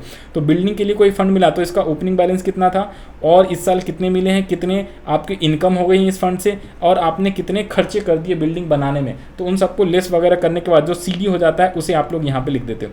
सेम एज इट इज अगर कोई एसेट्स है तो एसेट्स का आपको जैसे फर्नीचर है तो इसका ओपनिंग बैलेंस लिखना पड़ेगा, इसमें कितना और एडिशंस किया आपने, कितना का डेप्रिसिएशन लग गया और कितने का सेल करा, उसके बाद आपके साल के लास्ट में कितने का ऑलरेडी फर्नीचर बचा हुआ है। तो सारी चीज़ें आपको बैलेंस शीट में लिखना पड़ता है। कैपिटल फंड के अंदर आपको सरप्लस आया है तो ऐड करो, और अगर आपका डिफिसिट आया है तो सब्सट्रैक्ट कर दो, और अगर कोई कैपिटल वर्क इन प्रोग्रेस है तो उसे आप लोग क्या कर देते हो, ऐड कर देते हो। तो इस टाइप से बैलेंस शीट बनता है और बैलेंस शीट का same as it is total tally हो जाता है। तो सबसे पहले रिसीट एंड पेमेंट बनाते हैं हम लोग। रिसीट एंड पेमेंट और एडिशनल इन्फॉर्मेशन की हेल्प से इनकम एक्सपेंडिचर लोग बनाते हैं, और रिसीट एंड पेमेंट की हेल्प से ही आप बैलेंस शीट बनता है, यानी कि पहले रिसीट एंड पेमेंट, फिर इनकम एक्सपेंडिचर, फिर लास्ट में बैलेंस शीट बनता है। कभी कभी क्वेश्चन में क्या होगा, कभी कभी क्या, ज़्यादातर क्वेश्चन में आपको receipt and payment account already class 12th में ना रिसीट एंड पेमेंट अकाउंट और एडिशनल इन्फॉर्मेशन गिवन रहता है, उसके बेसिस पे, उसके हेल्प से हमें इनकम एक्सपेंडिचर और बैलेंस शीट बनाना होता है। लेकिन जब आप ग्रेजुएशन में जाओगे ना तो वहाँ पे आपको रिसीट एंड पेमेंट अकाउंट भी बनाना पड़ता है, इनकम एक्सपेंडिचर भी बनाना पड़ता है और बैलेंस शीट भी बनाना पड़ता है। ये तीनों चीज़ें कैसे बनाते हैं वो सीखना पड़ता है। तो क्लास 12 में तो सिर्फ इनकम एक्सपेंडिचर और बैलेंस शीट बनाना आपको सीखना पड़ता है यहाँ पे। तो उसके बहुत सारे क्वेश्चंस। इसके अलावा एक ओपनिंग बैलेंस शीट भी है। देखो सबसे पहले क्लोजिंग बैलेंस शीट यहाँ पे बना दिया 2021 का, 2020 का मतलब पिछले साल का, इसको हम लोग ओपनिंग बैलेंस शीट बोलेंगे। तो ये ओपनिंग बैलेंस शीट में एडजस्टमेंट हम लोग नहीं करते, जो इन्फॉर्मेशन गिवन है पिछले साल का सिर्फ उसकी हेल्प से हम लोग सारी इन्फॉर्मेशन पुट करेंगे, जिससे हमें कैपिटल फंड बिगनिंग का आ जाता है। और यही कैपिटल फंड जो है ना, यही कैपिटल फंड यहाँ पे ओपनिंग का लिखना होता है, इसी में सरप्लस और डेफिसिट को एडजस्ट किया जाता है। तो इसके अंदर जैसे ओपनिंग का कैश और बैंक का बैलेंस दिया होगा, फिक्स एसेट्स अगर कोई ओपनिंग का दिया हुआ है, इन्वेस्टमेंट अगर कोई दिया हुआ है, पिछले साल यानी ओपनिंग का आउटस्टैंडिंग एक्सपेंस और आउटस्टैंडिंग इनकम, सब्सक्रिप्शन को आउटस्टैंडिंग इनकम भी बोलते हैं, या आउटस्टैंडिंग सब्सक्रिप्शन लिख दो, और कोई प्रीपेड एक्सपेंसेस है तो उसे लिख दो। इसके अलावा बैंक ओवरड्राफ्ट है पिछले साल का, कोई आउटस्टैंडिंग एक्सपेंसेस है पिछले साल का, या फिर एडवांस का सब्सक्रिप्शन है पिछले साल का, तो वो चीज़ें यहाँ पे लिख देते हैं तो अपने आप कैपिटल फंड आ जाता है। पिछले साल का कहने का मतलब देखो भाई, ओपनिंग का या फिर बैलेंस बीडी भी उसको आप बोल सकते हो, क्योंकि बीडी बोलोगे ना, देखो इस साल का बैलेंस बीडी है अगर कोई आउटस्टैंडिंग, तो वो पिछले साल का ही तो आउटस्टैंडिंग रहा होगा सीडी। तो सेम चीज़ हो, जो पिछले साल का आउटस्टैंडिंग है वो इस साल का बीडी, जो पिछले साल का क्लोजिंग है वो इस साल का बैलेंस बीडी कहलाता है, यानी ओपनिंग बैलेंस कहलाता है। तो इस साल के ओपनिंग में जो भी आउटस्टैंडिंग है उसे लिखना होता है, ओपनिंग में जो भी एडवांस सब्सक्रिप्शन है उसे यहाँ पे लिखना है, ओपनिंग में जो भी आपका आउटस्टैंडिंग सब्सक्रिप्शन है वो यहाँ लिखना है, और ओपनिंग में जो भी आपका प्रीपेड एक्सपेंस है वो यहाँ पे लिखना होता है। ठीक है, ये सारे ओपनिंग वाले हैं क्योंकि ये ओपनिंग बैलेंस शीट बना रहे हैं, करेक्ट। क्लोजिंग वाला तो यहाँ पे आ जाएगा क्लोजिंग बैलेंस शीट में। तो ओपनिंग क्लोजिंग बन गया। अब आते हैं हम लोग बात करते हैं fifth topic, that is fund based accounting, which is very very important. इसके अंदर कई सारे हमें चीज़ें पढ़नी है फंड्स के बारे में। तो आज नॉर्मली दो ही टाइप के फंड होते हैं, एक होता है रिस्ट्रिक्टेड फंड, दूसरा होता है अनरिस्ट्रिक्टेड फंड। एक होता है अनरिस्ट्रिक्टेड जिसको हम लोग जनरल फंड बोलते हैं, और दूसरा रिस्ट्रिक्टेड, या फिर you can also say restricted fund and unrestricted fund. Restricted fund, unrestricted fund. Unrestricted को हम लोग जनरल फंड भी बोला करते हैं। ठीक है, तो आज जी फंड बेस। तो फंड बेस क्या होता है, ध्यान दो, हमने पहले पढ़ा था एनपीओ जो होता है ना वो fund base accounting system maintain करता है। फंड बेस क्यों मेंटेन करता है, देखो कितने पैसे आए, कितने फंड है एनपीओ के पास और कितने खर्चे करें। बेसिकली ना तो प्रॉफिट मेकिंग है ही नहीं एनपीओ, तो प्रॉफिट तो कमाना है नहीं, तो सारे पैसे जहाँ से भी आते हैं, डोनेशन से, सब्सक्रिप्शन से, मेंबरशिप फीस से, उस पैसे को सोसाइटी के वेलफेयर के लिए वो यूज़ करता है। तो इसलिए फंड बेस्ड अकाउंटिंग सिस्टम कौन मेंटेन करता है, एनपीओ मेंटेन करता है। तो इसके अंदर सबसे पहला पॉइंट क्या लिखा हुआ है, इट इज़ अकाउंटिंग मेथड और practices that is followed for the preparation of accounts in which funds available for a specific purpose is shown under the specific fund account. Fund means amount received by NPO to be used for the purpose of the amount is received. It means accounting whereby receipts of donations income relating to particular fund and credited to the particular fund and payment and expenses are debited to it. A non profit organization maintain a separate bank account, जिसको हम लोग जो है उसके अंदर fund जो डालते हैं ना, एस्क्रो अकाउंट भी बोलते हैं, ठीक है जी। इसके अलावा जो है credit balance in the fund account is shown on the left side. तो जो भी आपको पैसे मिले हैं स्पेसिफिक फंड का, तो उसे एक तरीके से स्पेशल पर्पज़ के लिए फंड मिलता है। तो वो स्पेशल पर्पज़ के लिए जो फंड मिलता है ना, उसे इनकम एक्सपेंडिचर अकाउंट में ना दिखा के लायबिलिटी साइड में दिखाना पड़ता है कि जब तक वो फंड आप उस पर्पज़ के लिए खर्च नहीं कर दोगे तब तक आपकी वो लायबिलिटी मानी जाती है। और जब वो खर्च कर देते हो फंड को, तो आप जो है इनकम एक्सपेंडिचर अकाउंट में उसे ट्रांसफर कर देते हो। थर्ड पॉइंट है क्या, कैटेगरी और टाइप्स ऑफ फंड। तो देखो पहला अभी बताया अनरिस्ट्रिक्टेड फंड, जिसे जनरल फंड भी बोलते हैं। जनरल फंड को बेसिकली जनरल फंड को कहाँ पे हमें लिखना होता है, जनरल फंड को इनकम एक्सपेंडिचर में दिखाना होता है, और जो लायबिलिटी साइड है ना, जितने खर्चे कर देते हो उसमें से डिडक्ट करके दिखाना होता है। रिस्ट्रिक्टेड फंड ऑलवेज याद रखना, रिस्ट्रिक्टेड फंड को ऑलवेज आपको जो है लायबिलिटी साइड में दिखाना पड़ता है, क्योंकि वो स्पेशल पर्पज़ के लिए कोई पैसे मिले, जैसे किसी ने डोनेशन दे दिया आपको, और जैसे यहाँ पे एग्जाम्पल के तौर पर endowment fund, annuity fund, land fund, prize fund, sports fund, ये सारे क्या होते हैं, अगर किसी पर्सन ने डोनेशन दिया, उसने कहा भाई ये लो, इसको ना सिर्फ और सिर्फ प्राइज को डिस्ट्रीब्यूट करने में आप खर्च करना। जैसे मान लो आईपीएल हो रहा है, ठीक है जी, और मुंबई की टीम है, दिल्ली की टीम है, तो उसको किसी पर्सन ने, किसी बिजनेसमैन ने, सपोज जो है महिंद्रा के जो वो फाउंडर है, या यू कैन से कि जो कौन महिंद्रा, क्या नाम है यार, मैं भूल जा रहा हूँ ना उनका, चलो मित्तल का नाम लेते हैं, एयरटेल के जो मालिक हैं मित्तल, सीईओ। तो मित्तल जी ने क्या किया, एक डोनेशन दे दिया मुंबई इंडियंस को, आईपीएल की टीम को, और उन्होंने कहा देख भाई ये 2 लाख रुपए, 2 करोड़ रुपए लो, और इस 2 करोड़ को क्या करना, जो मैन ऑफ द मैच होगा ना उसको प्राइज दे देना, ठीक है, हर मैच में 1-1 लाख रुपए का प्राइज दे देना, जो भी मैन ऑफ द मैच बनेगा। तो स्पेसिफिक फंड जो है उन्होंने दिया स्पेशल पर्पज़ के लिए, प्राइज फंड के लिए। तो प्राइज फंड जो है कहाँ पे दिखेगा, लायबिलिटी साइड में दिखाएंगे। जब जब प्राइज देते चले जाएंगे तो उस प्राइज फंड में से उसको सब्सट्रैक्ट करते चले जाएंगे। ये न्यूमेरिकल क्वेश्चन जब सॉल्व करते हैं तो वहाँ पर हमें पढ़ना होता है। नेक्स्ट है क्या, स्पेसिफिक रिवेन्यू फंड। अब स्पेसिफिक रिवेन्यू फंड क्या होगा, स्पेसिफिक रिवेन्यू, नाम से ये जाहिर रिवेन्यू फंड। देखो कैपिटल फंड जो होता है ना वो बैलेंस शीट में आता है, लेकिन जो आपका रिवेन्यू फंड है और साथ में स्पेसिफिक है, तो उसे आप लोग जब पैसे मिलेगा ना, तब तो आप कहाँ पे दिखाओगे, कैपिटल साइड, कैपिटल कह रहा हूँ, लायबिलिटी साइड में दिखाओगे बैलेंस शीट में, लेकिन जब आप खर्च करोगे तब जाके उसको आप क्या कर दोगे, वहाँ से घटा दोगे, हटा दोगे। तो जो आपका स्पेसिफिक रिवेन्यू फंड होता है, एग्जांपल के तौर पे इसे हम लोग बोलते हैं क्या, टूर्नामेंट फंड, ठीक है जी। तो इसे आप बैलेंस शीट में कहाँ दिखाते हो, देखो टूर्नामेंट फंड, अगर कोई ओपनिंग बैलेंस पहले से पड़ा हुआ है तो यहाँ पे लिख दो। इस साल कोई और भी पैसे मिले हैं उसे भी आप लिख दो। उसके अलावा उस फंड से क्या होता है कि मान लो टूर्नामेंट जब कराएंगे तभी तो होगा, लेकिन तब तक हमने उस पैसे को कहीं इन्वेस्ट कर दिया या बैंक में जमा कर दिया, तो उससे जो भी आमदनी होगा तो वो भी आपको यहाँ पे ऐड करना होता है। तो income receive from tournament fund. इसके बाद अगर कोई आउटस्टैंडिंग इनकम है तो उसे भी आप ऐड करोगे। और अगर आपने टूर्नामेंट करवाया है, ठीक है जी, टूर्नामेंट कोई करवाया है, टूर्नामेंट और टूर्नामेंट फंड इन्वेस्टमेंट्स कर दिया, तो यहाँ से आप उसको सब्सट्रैक्ट कर देते हो। सब्सट्रैक्ट नहीं, यहाँ पे करेंगे सब्सट्रैक्ट। टूर्नामेंट जो एक्सपेंसेस कराए तो यहाँ पे आप सब्सट्रैक्ट करोगे। और अगर कोई आउटस्टैंडिंग टूर्नामेंट एक्सपेंसेस है तो उसे भी यहाँ पे लेस करना होता है। और लास्ट में जो है आउटस्टैंडिंग टूर्नामेंट फंड अलग से जो आपको लेफ्टी साइड में भी लिख देना है। इसके अलावा जो अगर आपने इन्वेस्टमेंट्स करा हुआ है टूर्नामेंट फंड, जो पैसा आपको मिला था तभी तो आपकी आमदनी हुई है, तो वो आपको एसेट साइड में लिखना होता है। और अगर कोई इनकम आउटस्टैंडिंग है फ्रॉम टूर्नामेंट फंड तो उसे भी आपको एसेट साइड में लिखना होता है। सिंपल वर्ड में बोलूँ तो देखो, अगर मान लो आपका पहले से टूर्नामेंट फंड 10,000 रुपये का था, पिछले साल से ही आ रहा है, किसी ने डोनेशन दिया टूर्नामेंट कराने को 10,000 रुपये, इस साल और भी पैसे, मान लो इस साल और भी पैसे ऐड हो गया, इस साल और भी टूर्नामेंट फंड मिला है, मान लो 10,000 और मिल गया, टोटल 20,000। अब इसमें से क्या हुआ, ध्यान से सुनना, ये 20,000 को ना आपने इन्वेस्ट कर दिया कहीं पे, ठीक है जी, 20,000 को इन्वेस्ट कर दिया तो एसेट साइड में आ गया।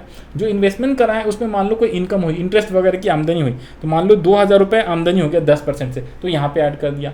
इसके अलावा 2,000 तो रिसीट हुआ है इनकम, लेकिन 500 रुपये अभी और मिलने थे, वो हमें रिसीट नहीं हुआ, आउटस्टैंडिंग है, तो वो भी हमारा इनकम ही है, ठीक है, तो उसे भी आप ऐड कर दोगे। उसके अलावा ये जो 500 है ना, वो आप यहाँ पे लिखो, ये वाला है जो आउटस्टैंडिंग इनकम, और यही 500 जो है यहाँ पे भी आएगा, सॉरी, यही 500 जो है आपका, यही 500 यहाँ पे भी आएगा। क्यों? क्योंकि सर ये आउटस्टैंडिंग इनकम है तो एसेट्स भी कहलाता है, डबल ट्रीटमेंट होती है। और आपने क्या क्या, कोई खर्चे करें, कोई एक्सपेंस करा, इस साल कुछ रुपए टूर्नामेंट से करवा दिया, तो मान लो 6,000 रुपये का टूर्नामेंट खर्चे करें, और इसके अलावा कुछ पैसे आउटस्टैंडिंग एक्सपेंस है जिसको आपने टूर्नामेंट तो करवाया लेकिन आपने पे नहीं कराया, मान लो 400 रुपये, ठीक है जी, 400 रुपये। तो ये 400 यहाँ पे भी आएगा, ये सेम ये 400 ये आउटस्टैंडिंग वाला होता है, ठीक है। तो इसे आप सब्सट्रैक्ट कर दोगे, इसे आप टोटल जोड़ दोगे, जो भी आएगा यहाँ पे आप लिख देते हो। और ये जो 6000 रुपीज़ है ना, ये 6000 ये आपका रिसीट एंड पेमेंट अकाउंट में पेमेंट साइड में होगा, ठीक है। रिसीट अकाउंट में पेमेंट साइड में होगा कि आपने इतने रुपए खर्चे करे हैं, करेक्ट। तो ये आपका क्या हो गया, बैलेंस शीट के अंदर हम लोग जो है कोई भी रेवेन्यू या फिर यू कैन से जो स्पेसिफिक फंड होता है जस्ट लाइक टूर्नामेंट फंड, तो उसे दिखाते कैसे, शो कैसे करते हैं। इस पर कई सारे क्वेश्चन है 4-5, और इससे आपका एमसीक्यू क्वेश्चन 100% बन के आएगा, याद रख लेना 100। तो इस टाइप के क्वेश्चन आप प्रैक्टिस करके जाना एनसीईआरटी के बुक से। देखो मैं आपको थोड़ा सा यहाँ पे दिखा दूँ, ये रहा एनसीईआरटी की बुक, ये वाला मैं नेक्स्ट पार्ट में कराऊंगा। और यहाँ पे क्वेश्चंस बहुत सारे रिसीट एंड पेमेंट अकाउंट के भी है, इनकम एक्सपेंडिचर्स के भी है, टूर्नामेंट फंड वाले भी है। तो देखो मैं बस दिखा दे रहा हूँ, क्वेश्चंस यहाँ से कराऊंगा नहीं, ठीक है जी। क्वेश्चंस की प्रैक्टिस आप लोग करोगे, मैं कंसेप्चुअल चीज़ें बता रहा हूँ। देखो यहाँ पे ये रहा ना, ये पवेलियन फंड के बारे में बताया हुआ, टूर्नामेंट फंड, ये अभी सब्सक्रिप्शन अकाउंट के बारे में पढ़ेंगे हम लोग। एक सेकेंड देना ज़रा, tournament fund, where is tournament, ये रहा। प्राइज फंड या टूर्नामेंट फंड एक ही जैसा होता है इसका। तो डेबिट साइड क्रेडिट साइड का कुछ अमाउंट दिया हुआ है, यहाँ पे इन्वेस्टमेंट दिया हुआ है, इनकम दी हुई है और प्राइज अवॉर्डेड दिया हुआ है। तो इसको शो कहाँ करते हैं, बैलेंस शीट में। प्राइज फंड दिखाया है, इनकम यहाँ पे और आया मिला, प्राइज रिवॉर्ड तो माइनस कर दिया, यहाँ पे आ गया, और प्राइज इन्वेस्टमेंट यहाँ पे आ गया। तो इस टाइप से मैच फंड है, ये रहा मैच फंड, डोनेशन और मिला है, तो इस टाइप से इसको बैलेंस शीट में दिखाना होता है। और जो लास्ट में पैसा है, तो इस टाइप से वो एमसीक्यू पूछेगा आपसे, ये छोटा सा क्वेश्चन दे देगा, इलिस्ट्रेशंस ये सेम, ये सारे एनसीईआरटी के बुक के जितने भी क्वेश्चन है ना, नेक्स्ट पार्ट में थोड़े बहुत करा दूंगा मैं, ठीक है जी। तो ये क्वेश्चंस आप प्रैक्टिस करके जाओ, सिर्फ और सिर्फ एनसीईआरटी के बुक के जितने क्वेश्चन है भाई साहब, वो आप प्रैक्टिस कर लो, that will be sufficient for your preparations of CUT exam, ठीक है। बाकी बुक के अगर नहीं बनाओगे तो चलेगा, एनसीईआरटी के सारे न्यूमेरिकल क्वेश्चन जरूर करके जाओ, उसी से न्यूमेरिकल करके बन के आएगा आपका एमसीक्यू के अंदर। तो जैसे ये छोटा सा क्वेश्चन, ये पूरा क्वेश्चन दे देगा और बोलेगा कि यहाँ पे कितने रुपए बैलेंस शीट में कितने अमाउंट जो है हम लास्ट में दिखाएंगे, कितने अमाउंट शो करेंगे, कितने अमाउंट आएगा, ऑप्शन दे देगा। तो आपको तुरंत फास्टली तरीके से, जैसे ये एक्सपेंस है, ये मैच फंड का है 8000 रुपये, ये डोनेशन फंड, और आपने क्या किया, डोनेशन फॉर मैच फंड तो और मिला है, और आपने सेल ऑफ मैच टिकट्स, तो ये आपने सेल ऑफ मैच टिकट से ये इनकम है, ये आपका मैच फंड ऑलरेडी था, इतना और मिल गया, ये तो ये तीनों को ऐड कर दो, और जो एक्सपेंस होता है उसे आप लेस कर दो इसमें से 16000। तो ये यहाँ पे वैसे ही किया हुआ है इसने, तो जो बच गया 4000, तो 4000 will be the correct answer. इस टाइप से एमसीक्यू बना के देगा। तो इसलिए एनसीईआरटी के बुक के सारे क्वेश्चंस करके चले जाओ, ठीक है जी। अब आ जाओ जी यहाँ पे, तो हमने फंड बेस्ड अकाउंटिंग सिस्टम के अंदर मैच फंड, स्पेसिफिक फंड पढ़ लिया। अब है एक capital project fund. Capital project fund भी इंपॉर्टेंट वाला होता है। इसके अंदर जैसे बिल्डिंग के लिए किसी ने फंड दिया, इसमें ध्यान देना, बिल्डिंग के लिए जब आपको फंड मिलेगा ना, तो इसे आपको सबसे पहले तो यहाँ पे देखो, एक कैपिटल फंड अलग से रहेगा, वो तो आप दिखा दोगे, जो ओपनिंग बैलेंस शीट से निकल के आएगा, बैलेंस बीडी वाला, ठीक है। इसके अलावा आपको बिल्डिंग फंड देगा, तो बिल्डिंग फंड आप लिख लेना। फिर इसमें आपको और डोनेशन मिलेगा फॉर बिल्डिंग फंड, तो उसे आप ऐड कर दोगे। अब आपने बिल्डिंग का कंस्ट्रक्शन करा, तो उसे आप यहाँ पे सब्सट्रैक्ट करोगे, जो जितने भी आपने बिल्डिंग का कंस्ट्रक्शन करा उसे सब्सट्रैक्ट करोगे। एग्जाम्पल के तौर पे ये देखो, मैं अमाउंट भी लिखते चला जा रहा हूँ। मान लो पहले से 10,000 रुपये का बिल्डिंग फंड है आपके पास, और इस साल और भी बिल्डिंग फंड आपको 20,000 मिल गया, टोटल 30,000 रुपये हो गया, टोटल 30 हो गया। और आपने आपने 15,000 का बिल्डिंग ऑलरेडी कंस्ट्रक्ट कर दिया है, तो जितना आपने कंस्ट्रक्शंस करा उसे आप सब्सट्रैक्ट कर लोगे। और यही सेम चीज़ यहाँ पे 15,000 आप प्लस भी कर देते हो, क्योंकि जैसी बिल्डिंग हम लोग बना लेते हैं ना, तो वो हमारा कैपिटल फंड बन जाता है। मान लो पहले से 1 लाख रुपए का कैपिटल था, तो ये आ जाएगा 1,15,000, ये आपकी 15,000 बच गया, और यहाँ पे भी 15,000 आएगा, क्योंकि कंस्ट्रक्शंस किया है तो कैश में पेमेंट साइड भी आता है। तो ये जो कंस्ट्रक्शंस किया ना, constructions of building in progress, तो जितने का प्रोग्रेस है वो यहाँ पे आया, एक तो 15,000, ठीक है जी, जो कंस्ट्रक्शन इन प्रोग्रेस है, एक तो 15,000 यहाँ आया, 15 यहाँ आया, और 15 यहाँ आया, और एक रिसीट एंड पेमेंट में आता है। तो इस टाइप से आपका बिल्डिंग फंड के क्वेश्चन है, उसे भी आप लोग सॉल्व कर लोगे, ठीक है जी। एनसीईआरटी की बुक से दिखाना है क्या बिल्डिंग फंड, एनसीईआरटी की बुक में कहाँ है मैं बता दे रहा हूँ, आप क्वेश्चन सॉल्व कर लेना, ठीक है जी। बिल्डिंग फंड ढूंढ लेना, आप यहाँ पे ढूंढने में टाइम लगेगा, इसलिए आप क्या कर लेना, आप जो है डोनेशन मैच टिकट वाला बता दिया, ये इसी टाइप का है। बिल्डिंग फंड लीगेसी के बारे में है। चलो यहाँ पे मिल नहीं रहा तो आप लोग देख लेना, ठीक है जी। और या तो मैं नेक्स्ट क्लास में या नेक्स्ट पार्ट जब बनाऊंगा तो वहाँ पे आपको सॉल्व करा दूंगा। नेक्स्ट आ जाओ जी यहाँ पे। नेक्स्ट है आपका क्या, गवर्नमेंट ग्रांट्स, ठीक है। हम लोग कौन सा टॉपिक पढ़ रहे हैं, हम लोग 5th वाला टॉपिक पढ़ रहे हैं। फंड बेस अकाउंटिंग के अंदर सबसे पहले यहाँ पे मीनिंग पढ़ लिया हम लोगों ने, फिर कैटेगरी टाइप्स ऑफ फंड्स पढ़ लिया। इसके बाद ये टाइप्स ऑफ फंड के अंदर रिस्ट्रिक्टेड अनरिस्ट्रिक्टेड ये फंड पढ़ रहे हैं। तो अनरिस्ट्रिक्टेड तो आसान होता है, मेन है रिस्ट्रिक्टेड फंड जिसके अंदर स्पेसिफिक रेवेन्यू फंड पढ़ लिया हमने, जैसे कि टूर्नामेंट फंड वगैरह होता है। इसके अलावा कैपिटल फंड होता है, कैपिटल फंड जैसे बिल्डिंग के लिए कोई पैसा मिलता है, ठीक है, प्लेग्राउंड के लिए पैसा या फंड मिलता है, तो उसे हम लोग इस टाइप से शो करते हैं। दोनों को रिस्ट्रिक्टेड फंड चाहे रेवेन्यू नेचर का हो कैपिटल नेचर का हो, दोनों को आपको बैलेंस शीट में दिखाना पड़ता है। नेक्स्ट है गवर्नमेंट ग्रांट्स, ये सारे वो फंड है, ये सारे कौन से रिस्ट्रिक्टेड वाले फंड है। नेक्स्ट है government grants, endowment fund, annuity fund और लोन फंड, ये सारे के सारे आपको कहाँ पे दिखाने पड़ेंगे, ठीक है जी। तो यहाँ पे आ जाओ जी, जो गवर्नमेंट ग्रांट्स होता है, गवर्नमेंट ग्रांट्स होता है, ध्यान से देखना, गवर्नमेंट ग्रांट्स होता है, तो ये सारे जितने भी रिस्ट्रिक्टेड है ना, आप सिंपली वर्ड में एक चीज़ याद रख लो, ये सारे के सारे लेफ्टी साइड में आएगा, लेफ्टी साइड में आएगा, बैलेंस शीट में आएगा। जब खर्चे कर दोगे तो वहाँ से हटके आप इनकम एक्सपेंडिचर में दिखा सकते हो। तो गवर्नमेंट ग्रांट्स का मतलब क्या होता है, जब गवर्नमेंट चंदा देती है, मान लो आपने एक क्या किया, सोसाइटी के वेलफेयर के लिए, ओल्ड एज लोगों के लिए आपने एक क्या कर दिया, ट्रस्ट खोल दिया, ठीक है। एनजीओ, एनजीओ का नाम सुना ना, एनजीओ को एनपीओ बोलते हैं, वो लोग सोसाइटी के वेलफेयर के लिए काम करते हैं। तो आपने सीनियर सिटीजन को रहने के लिए एक जो है आपने एनजीओ खोला।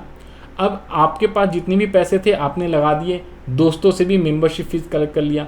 फिर गवर्नमेंट क्या करती है, गवर्नमेंट कहती है अच्छा ये तो बहुत बढ़िया काम कर रहा है, सोसाइटी का जो सरकार को करना चाहिए वो खुद ही कर रहा है। तो कई बार गवर्नमेंट जो आपको कुछ चंदा दे देती, ठीक है, हिंदी में बोले तो चंदा और इंग्लिश में उसको ग्रांट बोलते हैं। तो गवर्नमेंट ने जो ग्रांट दे दिया फिर आप उसे क्या कर लेते हो, रिसीव कर लेते हो। स्पेसिफिक होएगा तो आपको लेफ्टी साइड में दिखाना पड़ता है। इंडोमेंट फंड क्या होता है, इंडोमेंट फंड जब कोई गिफ्ट दे देता है, ठीक है जी, जब कोई पर्सन ने गिफ्ट दे दिया आपको तो उसे इंडोमेंट फंड बोलते हैं। एन्युटी फंड क्या होता है, एन्युटी फंड क्या होता है, एन्युटी फंड के अंदर जैसे कि कोई डोनर है, यानी जो पैसे दे रहा है वो क्या करता है, उसने पैसे दे दिया और उसने पीरियोडिकली क्या किया, उसने ये बोला आपको क्या कि देखो भाई मेरी उम्र जो है 60 70 75 साल 80 साल में जीऊँगा, राइट। तो एक काम करो, पूरे पैसे ले लो आप, लेकिन मेरे को जब तक मैं ज़िंदा हूँ ना तो खाने पीने के लिए कुछ कुछ पैसे उसमें से देते रहना, और बाकी आप ये सारा पैसा ले लो, कहीं पे भी आप इन्वेस्ट कर लो। 1 करोड़ रुपये उसने दे दिया और उसने बोला क्या, उस पर्सन ने जो डोनर है वो कह रहा है कि मेरे को हर महीने इससे जो आमदनी आएगी वो देते रहना, और जब मैं मर जाऊंगा, ठीक है जी, तो सारा पैसा फिर आपका हो जाएगा। तो उसे इंडोमेंट एन्युटी फंड बोलते हैं। ठीक है, तो ये कह रहा है क्या, एक एन्युटी फंड क्या होता है, फिक्स एनुअल पेमेंट और usually continue only during the life time of the name of the beneficiary for a specified period of the donor. तो या तो खुद के लिए या किसी स्पेसिफाइड पर्सन के लिए भी बोल सकता है कि ये लोग पूरा 1 करोड़ और इतने टाइम तक या लाइफ टाइम तक जो है इतने इतने पैसे उसको एक फिक्स अमाउंट देते रहना उसके जीने के लिए, बाकी वो मर जाएगा तो सारा पैसा एनजीओ आप अपने पास रख लेना। नेक्स्ट है क्या, लोन फंड, ठीक है जी। लोन फंड क्या होता है, maintain to grant loan for specific purpose, किसी स्पेसिफिक पर्पस के लिए कोई लोन फंड, जैसे कि एजुकेशन लोन दिया जाता है स्टूडेंट्स को फॉर हायर स्टडी के लिए, तो लोन फंड कहलाता है। नेक्स्ट और लास्ट टॉपिक है हम लोग का accounting treatment for special items. कुछ स्पेसिफिक आइटम है इनकम एक्सपेंडिचर के अंदर, अकाउंट जब हम बनाते हैं इनकम एक्सपेंडिचर अकाउंट तो अलग से कुछ वर्किंग नोट्स वगैरह बनाने पड़ते हैं इनकम एक्सपेंडिचर अकाउंट को कंप्लीट करने के लिए, और यू कैन से ये छोटे छोटे टॉपिक्स होते हैं। जैसे टोटल 18 टॉपिक्स बताया था ना स्टार्टिंग में, कहाँ पे बताया था, सबसे स्टार्टिंग वाले पेज में बताया था। तो जैसे कि सब्सक्रिप्शन अकाउंट बनाना सीखना है, expenses account, income account, stock account बनाना सीखना है, क्रेडिटर्स फॉर स्टॉक या क्रेडिटर्स फॉर स्टेशनरी अकाउंट बनाना, तो वो सारे यहाँ पे हमें सीखने हैं, छोटे छोटे टॉपिक्स। तो आ जाओ, सबसे पहला आता है क्या आपका, बस अब खत्म होने वाला है चैप्टर्स। तो सबसे पहला है सब्सक्रिप्शन अकाउंट। देखो जी, सब्सक्रिप्शन जो होता है ना, ध्यान देना, एक होता है स्पेशल सब्सक्रिप्शन, एक होता है ऑर्डिनरी सब्सक्रिप्शन। जैसे ही स्पेशल हो जाएगा ना वो रिस्ट्रिक्टेड फंड हो जाता है, तो उसे आपको लेफ्टी साइड में दिखाना होता है। लेकिन जो जर्नल या ऑर्डिनरी सब्सक्रिप्शन होता है, तो मेनली ऑर्डिनरी और जर्नल सब्सक्रिप्शन होता है, तो उसे आप लोग इनकम एक्सपेंडिचर में शो करते हो। तो उसके लिए आपको सब्सक्रिप्शन अकाउंट बनाना पड़ता है। कैसे बनाते हैं ध्यान दो। तो इसके ना 2 फॉर्मेट है, देखो, एक तो है अकाउंट वाला फॉर्मेट और ये ऑल्टरनेटिव है प्लस माइनस वाला। तो कई टीचर ये प्लस माइनस वाला सिखाते हैं, कई टीचर्स ये अकाउंट वाला सिखाते हैं, जैसे मर्जी आप बना लो, कोई दिक्कत वाली बात नहीं है। जब एनपीओ वाला चैप्टर्स हुआ करता था 12th क्लास में, तो इससे एक क्वेश्चन 3 to 4 मार्क्स का आता था अलग से, सब्सक्रिप्शन इतना इंपॉर्टेंट है। तो आप ये इसको बहुत ज़्यादा इंपॉर्टेंट मार्क कर लो, very very important for MCQ purpose. तो आपके एग्जाम में आप ये मान के चलो 100% इससे एक क्वेश्चन तो पक्का रहेगा, सब्सक्रिप्शन वाले क्वेश्चन से एमसीक्यू टाइप बना के देगा। तो इसमें ध्यान दो, सबसे पहले आपने क्या करना है, सब्सक्रिप्शन अकाउंट। अब देखो, सब्सक्रिप्शन के बारे में कोई चीज़ें रटने की जरूरत नहीं, भाई साहब रटना नहीं है, समझना है। देखो, अगर आपने ये सब्सक्रिप्शन लिखा है ना, तो इसे आप सबसे पहले तो लिख लो जी इनकम।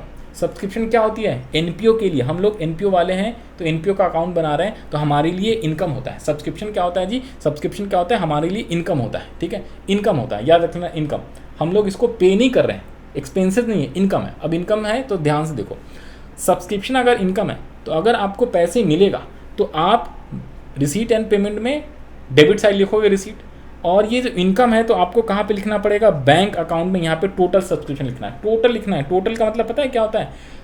चाहे इस साल का हो, चाहे पिछले साल का हो, चाहे फ्यूचर ईयर का हो, करेंट ईयर का, पास्ट ईयर्स का, फ्यूचर ईयर का, सारे टोटल सब्सक्रिप्शन यहाँ पे लिखना होता है, ठीक है जी, थ्रू बैंक अकाउंट। अब उसके बाद क्या करना है? देखो जी, अगर क्वेश्चन में आपका आउटस्टैंडिंग का बैलेंस बीडी दिया हुआ है, आउटस्टैंडिंग का बैलेंस बीडी, तो आप समझो अगर सब्सक्रिप्शन आउटस्टैंडिंग है, सब्सक्रिप्शन आउटस्टैंडिंग है, बैलेंस बीडी की बात कर रहा हूँ और बैलेंस सीडी की बात कर रहा हूँ, ठीक है जी, तो इनकम अकाउंट है, सब्सक्रिप्शन आउटस्टैंडिंग है। अब ये इनकम है तो जब मैं बात करूँ इनकम का, तो अगर मैं बोलूँ इनकम आउटस्टैंडिंग और इनकम एडवांस, आउटस्टैंडिंग और एडवांस, तो अगर आपने क्लास 11th में सही से अकाउंट्स पढ़ा होगा तो ध्यान दो, जो भी आउटस्टैंडिंग इनकम होती है ना वो आपका एसेट्स होता है। आउटस्टैंडिंग इनकम क्या होता है? एसेट्स होता है, एसेट्स। और एडवांस इनकम जो होता है वो आपकी लायबिलिटीज़ होती है। तो अगर आउटस्टैंडिंग इनकम एसेट्स होता है तो आउटस्टैंडिंग इनकम एसेट्स है तो एसेट्स का बैलेंस बीडी क्या होता है? डेबिट होता है। तो इसलिए आउटस्टैंडिंग सब्सक्रिप्शन का बैलेंस बीडी जो होता है ना वो डेबिट, और आउटस्टैंडिंग सब्सक्रिप्शन का बैलेंस सीडी क्रेडिट होता है। और एडवांस है एडवांस, तो एडवांस का सब्सक्रिप्शन बैलेंस बीडी यानी कि बिगिनिंग वाला, बिगिनिंग का मतलब बीडी ही होता है, ठीक है जी, बिगिनिंग का मतलब बीडी और एंड का मतलब सीडी, बिगिनिंग का मतलब बीडी, एंड का मतलब सीडी। तो जो एडवांस वाली लायबिलिटी होती है, तो जब भी आप लायबिलिटी का अकाउंट बनाते हो तो बीडी को आप क्रेडिट साइड में लिखते हो और सीडी को आप डेबिट साइड में लिखते हो। और ये जो लास्ट वाला इनकम एक्सपेंडिचर अकाउंट में कितने अमाउंट जाएगा, तो ये बैलेंसिंग फिगर से हमें निकालना होता है, और ये अमाउंट बैलेंसिंग फिगर से आता है, और यही आपको अमाउंट कैलकुलेट करने को बोलेगा, एमसीक्यू टाइप क्वेश्चन बना के देगा। अब बात करते हैं ये ऐड प्लस वाला, ध्यान से दो, सब्सट्रैक्शंस और प्लस वाला। तो यहाँ पे क्या करना है? देखो, आपको फाइंड आउट करना है ये वाला पोर्शन जो कि आएगा सबसे एंड में। ये कैसे आएगा? ध्यान दो, इन तीनों चीज़ों को आप ऐड करते हो और इस वाले और इस वाले को सब्सट्रैक्ट करोगे तो अपने आप ये वाला पोर्शन आ जाएगा इनकम एक्सपेंडिचर में। तो हमने क्या किया, इन तीनों को ऐड करना है, ठीक है जी, ये बेसिकली ये फार्मूला, ये इन तीनों को ऐड। तो सबसे पहले आप क्या करते हो ना, जो भी आपका बैंक में सब्सक्रिप्शन मिला हुआ है, टोटल बैंक में जो सब्सक्रिप्शन है, सबसे पहले यहाँ पे लिखते हैं सब्सक्रिप्शन रिसीव, जो भी टोटल मिला है, चाहे वो इस साल का हो, पिछले साल का हो, टोटल, यहाँ पे वर्ड लिख लेना टोटल, टोटल सब्सक्रिप्शन जो मिला हुआ है यहाँ पे वर्ड टोटल लिखा हुआ है, तो ये जो टोटल मिला है उसे यहाँ पे लिख लिया। इसके अलावा ये पोर्शन और ये पोर्शन, ये दोनों आप प्लस करोगे। कैसे? ये भी यहाँ पे क्या हो रहा है? प्लस हो रहा है, और ये भी यहाँ पे प्लस हो रहा है, तो ये दोनों इधर वाला आप प्लस करोगे। तो इसीलिए क्या है, देखो, एडवांस सब्सक्रिप्शन का बीडी, तो एडवांस का सब्सक्रिप्शन का बीडी यहाँ प्लस हो रहा है, और आउटस्टैंडिंग सब्सक्रिप्शन का सीडी यहाँ पे प्लस हो रहा है। आउटस्टैंडिंग सब्सक्रिप्शन का यहाँ पे क्या हो रहा है? सीडी प्लस होता है, और एडवांस का बीडी प्लस होता है। इस टाइप से आपको टीचर रटवा देते हैं, बट समझ लेना है, ये है कुछ नहीं, रटने वाली बात नहीं है। ये सब्सक्रिप्शन अकाउंट के अंदर पहले बता दिया, आउटस्टैंडिंग सब्सक्रिप्शन जो होता है, क्योंकि ये इनकम है तो आउटस्टैंडिंग इनकम जो होती है एसेट साइड बीडी डेबिट होता है, सीडी क्रेडिट होता है, और अगर कोई लायबिलिटी एडवांस वाली लायबिलिटी मानी जाती है तो उसका बीडी क्रेडिट और सीडी डेबिट साइड होता है। और बैंक वाला क्यों? क्योंकि रिसीट हुआ है तो bank account debit to subscription account, क्योंकि इनकम है तो इसलिए ये यहाँ पे क्रेडिट साइड। तो सबसे पहले बैंक का बैलेंस लिख लिया, एडवांस का बीडी यहाँ पे ऐड कर लिया, आउटस्टैंडिंग सब्सक्रिप्शन का सीडी यहाँ पे ऐड कर लिया। अब ये दोनों माइनस कर लो, तो आउटस्टैंडिंग वाला बैलेंस बीडी, आउटस्टैंडिंग बिगिनिंग वाला आप माइनस कर लो, और एडवांस का सीडी यानी एडवांस का क्लोजिंग वाला माइनस कर लो, तो जो भी आपका अमाउंट आएगा वो सेम इनकम एक्सपेंडिचर हो जाएगा। तो प्लस माइनस या अकाउंट वाले जैसे मर्जी वैसे आप इसको सॉल्व कर सकते हो। इस टाइप से क्वेश्चंस होते हैं, बहुत सारे क्वेश्चंस हैं यहाँ पे। तो देखो जी, इसके बहुत सारे क्वेश्चंस हैं, इसके क्वेश्चन जरूर प्रैक्टिस करके जाना। देखो ये सेम क्वेश्चन बनाया हुआ है, प्लस माइनस करके भी और अकाउंट बना के भी, और इससे क्वेश्चन हमेशा रहेगा ये वाला अमाउंट जो आपको फाइंड आउट करने को पूछता है, और यहाँ पे क्वेश्चन दिया हुआ था। इसके अलावा यहाँ पे भी क्वेश्चन है, क्वेश्चन इलिस्ट्रेशन 5, ये एनसीईआरटी की बुक का है, क्योंकि एनसीईआरटी की बुक के सारे क्वेश्चंस करके जाना। आप बाहर वाली दूसरे राइटर की बुक करो या ना करो, एनसीईआरटी की जरूर करो, और मैं ये प्रेफर करूँगा एनसीईआरटी की करो, साथ साथ में दूसरी वाली बुक कर लो, दैट विल बी बेटर।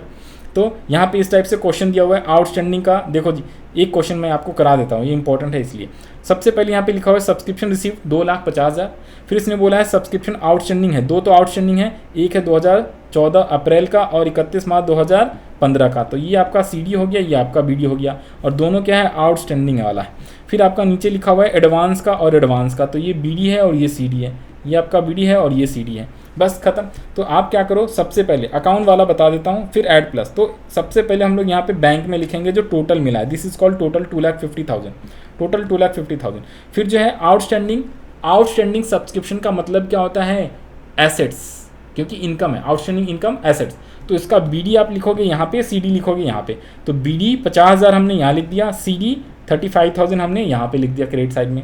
फिर उसके बाद जो है जो आपका एडवांस है, एडवांस सब्सक्रिप्शन लेफ्टी साइड, यानी लेफ्टी का आइटम माना जाता है, ठीक है जी। तो इसलिए एडवांस सब्सक्रिप्शन लेफ्टी है, तो आपका इसका बैलेंस BD क्या हो जाएगा, क्रेडिट साइड। तो बैलेंस BD क्रेडिट साइड में 25 लिख दिया, और बैलेंस CD जो है एडवांस वाले का 30,000 डेबिट साइड में लिख दिया। अब इन सबको टोटल कर दो, 3,10,000, इसमें से 50 और 30 माइनस कर दो, तो बैलेंसिंग फिगर से आपका 2,30,000 आएगा। वो सेम यहाँ पे भी आएगा। तो कैसे किया, सबसे पहले बैंक लिख दिया, इसके अलावा जो है ये वाला जो पोर्शन है दिस एंड दिस, तो एडवांस का BD और आउटस्टैंडिंग का CD।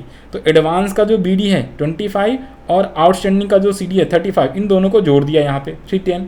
अब उसके बाद आउटस्टैंडिंग का BD और एडवांस का जो आपका एडवांस का CD, आउटस्टैंडिंग का BD एडवांस का जो CD है, उन दोनों को सब्सट्रैक्ट कर दिया। तो आपका जो है इनकम एक्सपेंडिचर में कितना अमाउंट हम ट्रांसफर करेंगे वो निकल के आ गया। तो इस टाइप से जो है बहुत सारे क्वेश्चन से आप बना लेना, कोई दिक्कत वाली बात नहीं। नेक्स्ट जो टॉपिक है आपका क्या है, गुड्स कंज्यूम्ड का कॉस्ट निकालना। कॉस्ट ऑफ गुड्स कंज्यूम हम निकालते हैं और इसे इनकम एक्सपेंडिचर में डेबिट साइड लिखते हैं, इनकम एक्सपेंडिचर डेबिट साइड लिखते हैं। तो अगर आप समझना चाहो तो ध्यान दो, इसमें ना दो चीज़ें होती हैं, इसमें दो अकाउंट बनाना होता है, एक तो क्रेडिटर्स फॉर स्टॉक अकाउंट और स्टॉक अकाउंट। तो देखो जी, ये यहाँ पे जो लिखा हो ना creditors for stock or stock account, इसमें क्या होता है, जैसे क्रेडिटर्स फॉर यहाँ पे हो सकता है इन्वेंट्री, यहाँ पे हो सकता है मेडिसिन्स, ठीक है जी, यहाँ पे हो सकता है बुक्स, क्यों, यहाँ पे हो सकता है स्टेशनरी। तो जैसे होता यूँ है, अगर आपका स्कूल और कॉलेजेस है तो उसमें स्टॉक बुक्स बन जाते हैं, ठीक है जी।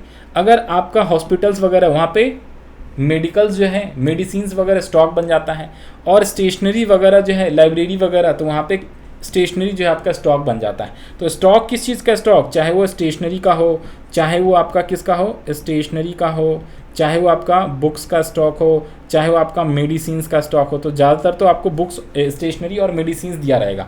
बुक्स जो है, बुक्स जो होती हैं वो बेसिकली स्टॉक बोलेगा, स्टॉक ऑफ बुक्स तभी होएगा, अदरवाइज बुक्स जो है आपको एसेट्स मानना होता है, फिक्स एसेट्स। तो यहाँ पे ध्यान दो, जैसे स्टॉक ऑफ स्टेशनरी और स्टॉक ऑफ मेडिसिन्स, इस टाइप से आपको अकाउंट बोलेगा, क्वेश्चन बोलेगा। तो दोनों एक साथ बनाना होता है। क्रेडिटर्स अकाउंट किस लिए बनाते हैं, क्रेडिटर्स अकाउंट हम बनाते हैं क्रेडिट परचेज को फाइंड आउट करने के लिए। और स्टॉक अकाउंट क्यों बनाते हैं, स्टॉक अकाउंट से हमें पता चलता है कितने अमाउंट हमने कंज्यूम कर लिया है, कितने स्टॉक इस साल कंज्यूम करा है। तो इसे हम लोग इनकम एक्सपेंडिचर में डेबिट साइड में लिखते हैं। यहाँ पे क्रेडिट साइड में बैलेंसिंग फिगर से आएगा, और इसे हम लोग क्या करते हैं, डेबिट साइड में हमें लिखना होता है। तो दोनों एक साथ बनेगा। कभी कभी सिर्फ और सिर्फ स्टॉक अकाउंट बनता है। तो जब भी क्रेडिटर्स की इन्फॉर्मेशन लिखा रहेगा तभी आपको ये वाला बनाना है, अदरवाइज सिर्फ स्टॉक अकाउंट का देगा तो सिर्फ ये। बट ज़्यादातर क्वेश्चन में ये दोनों चीज़ें दोनों इन्फॉर्मेशन आपको देगा, तो दोनों अकाउंट बना के आपको करना होगा। तो देखो, अब क्रेडिटर्स की बात करें तो क्रेडिटर्स क्या होता है, क्रेडिटर इज लायबिलिटी। क्रेडिटर्स क्या है, लायबिलिटी है। लायबिलिटी का balance, opening balance credit side में होता है, क्लोजिंग बैलेंस डेबिट साइड में होता है। तो इसीलिए balance BD credit side, balance CD debit side. लेकिन जब एडवांस की बात करें तो एडवांस जो होता है वो क्या होता है आपका, एडवांस क्रेडिटर्स जो है, तो एडवांस अगर किसी ने पैसे दिए हुए हैं, हमने किसी क्रेडिटर्स को एडवांस में पैसे दे दिए, तो भाई वो मेरी एसेट्स है। तो इसीलिए इसका बैलेंस BD जो है डेबिट साइड होता है, और इसका बैलेंस CD जो है क्रेडिट साइड होता है। ये ध्यान रख लेना। तो ये आप समझने के लिए, रट्टा लगाने के लिए तो मैं बता दूं, सब्सक्रिप्शन का जस्ट उल्टा होता है। सब्सक्रिप्शन में आउटस्टैंडिंग, इधर पे सब्सक्रिप्शन में आउटस्टैंडिंग बैलेंस BD जो है डेबिट साइड होता था, और एडवांस का बैलेंस BD जो है क्रेडिट साइड होता था।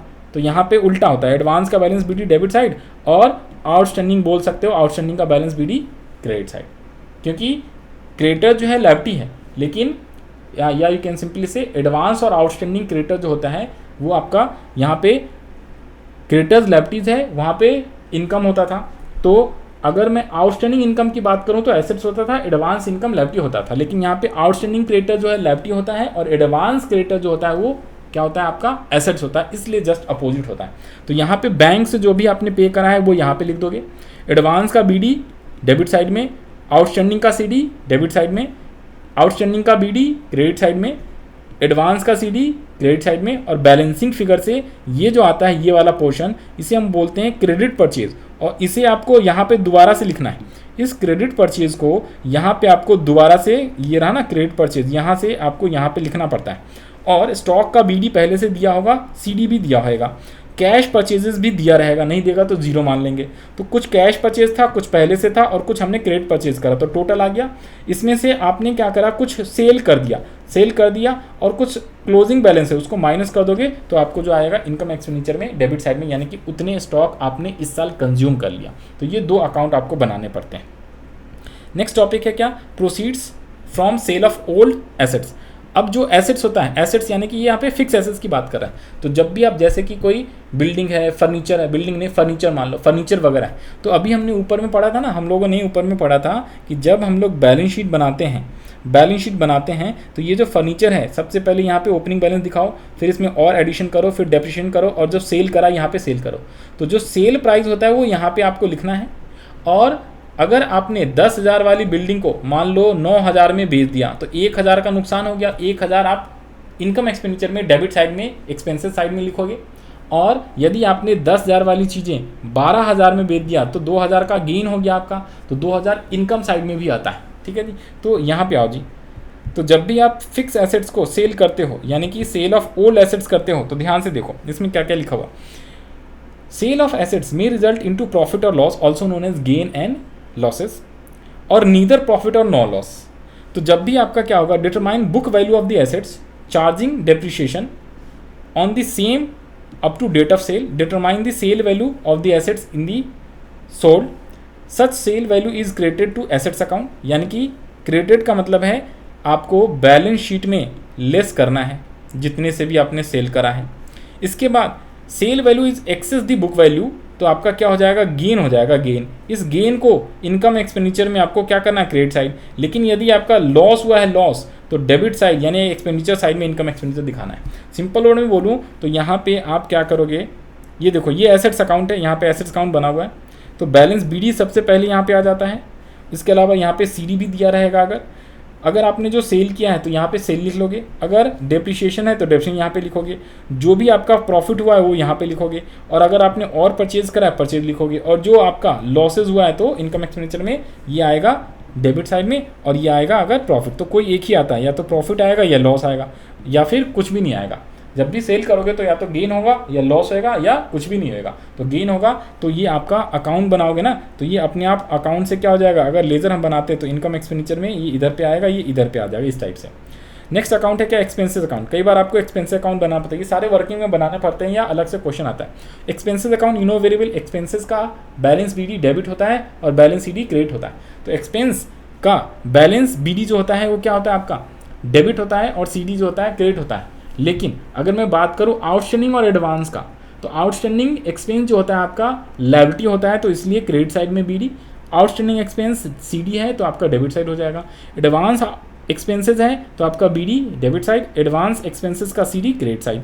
और अगर आपने कोई पैसे पे करे हैं तो क्या एंट्री करते हो, expenses account debit to bank, तो एक्सपेंसेस को डेबिट कर रहे हो तो यहाँ पे डेबिट लिख दोगे, और यहाँ पे आपका डिफरेंस आ जाएगा। जस्ट सेम है क्या, ये जो सब्सक्रिप्शन अकाउंट है ना इसका जस्ट उल्टा होता है, सब्सक्रिप्शन अकाउंट का जस्ट उल्टा होता है। और एक इनकम अकाउंट भी है, तो income account same as it is subscription account की तरह होता है, same as it is subscription account की तरह होता है, क्योंकि इनकम क्या है, यानी सब्सक्रिप्शन अकाउंट भी इनकम ही होता है। ठीक है जी। और क्रेडिटर्स फॉर स्टेशनरी अकाउंट वाला जो होता था वो जस्ट लाइक एक्सपेंसेस यानी उसकी तरह होता था, एक्सपेंसेस की तरह। तो ये सिमिलर टाइप है। यहाँ पे देखो, यहाँ पे बैंक आ गया, आउटस्टैंडिंग का बीडी, आउटस्टैंडिंग का सीडी, एडवांस का बीडी, एडवांस का सीडी, और इनकम एक्सपेंडिचर में डिफरेंस आ जाता है। तो ये दोनों अकाउंट आसान है, कभी कभी इससे भी क्वेश्चन आ जाता है। नेक्स्ट है सेल ऑफ ओल्ड न्यूज़पेपर। ध्यान दो, ओल्ड न्यूज़पेपर का जब भी आप सेल करोगे ना तो आप बैलेंस शीट में नहीं दिखाओगे, इसको इनकम एक्सपेंडिचर में दिखाओगे। सेल करोगे तो आपको कहाँ पे दिखाना पड़ेगा, इनकम साइड में, इनकम एक्सपेंडिचर में। और जब आप परचेज करते हो न्यूज़पेपर तो आप एक्सपेंडिचर साइड में, इनकम एक्सपेंडिचर में दिखाते हो। तो यहाँ पे देखो, जब भी आप सेल करोगे तो इनकम रिसीव होएगा, तो इसे आपने रिवेन्यू इनकम मानना है, और इनकम एंड एक्सपेंडिचर अकाउंट में आपको दिखाना पड़ता है, ये ध्यान रख लेना। अकाउंटिंग ट्रीटमेंट ये रहा ना, यहाँ पे इनकम एक्सपेंडिचर को income side of income expenditure में दिखाना पड़ता है। Sale of use sports material, तो यूज स्पोर्ट्स मटेरियल को अगर आपने सेल करा, यूज है यानी कि पुराना है, तो इसे भी आप कहाँ पे दिखाओगे, इनकम एक्सपेंडिचर में दिखाओगे।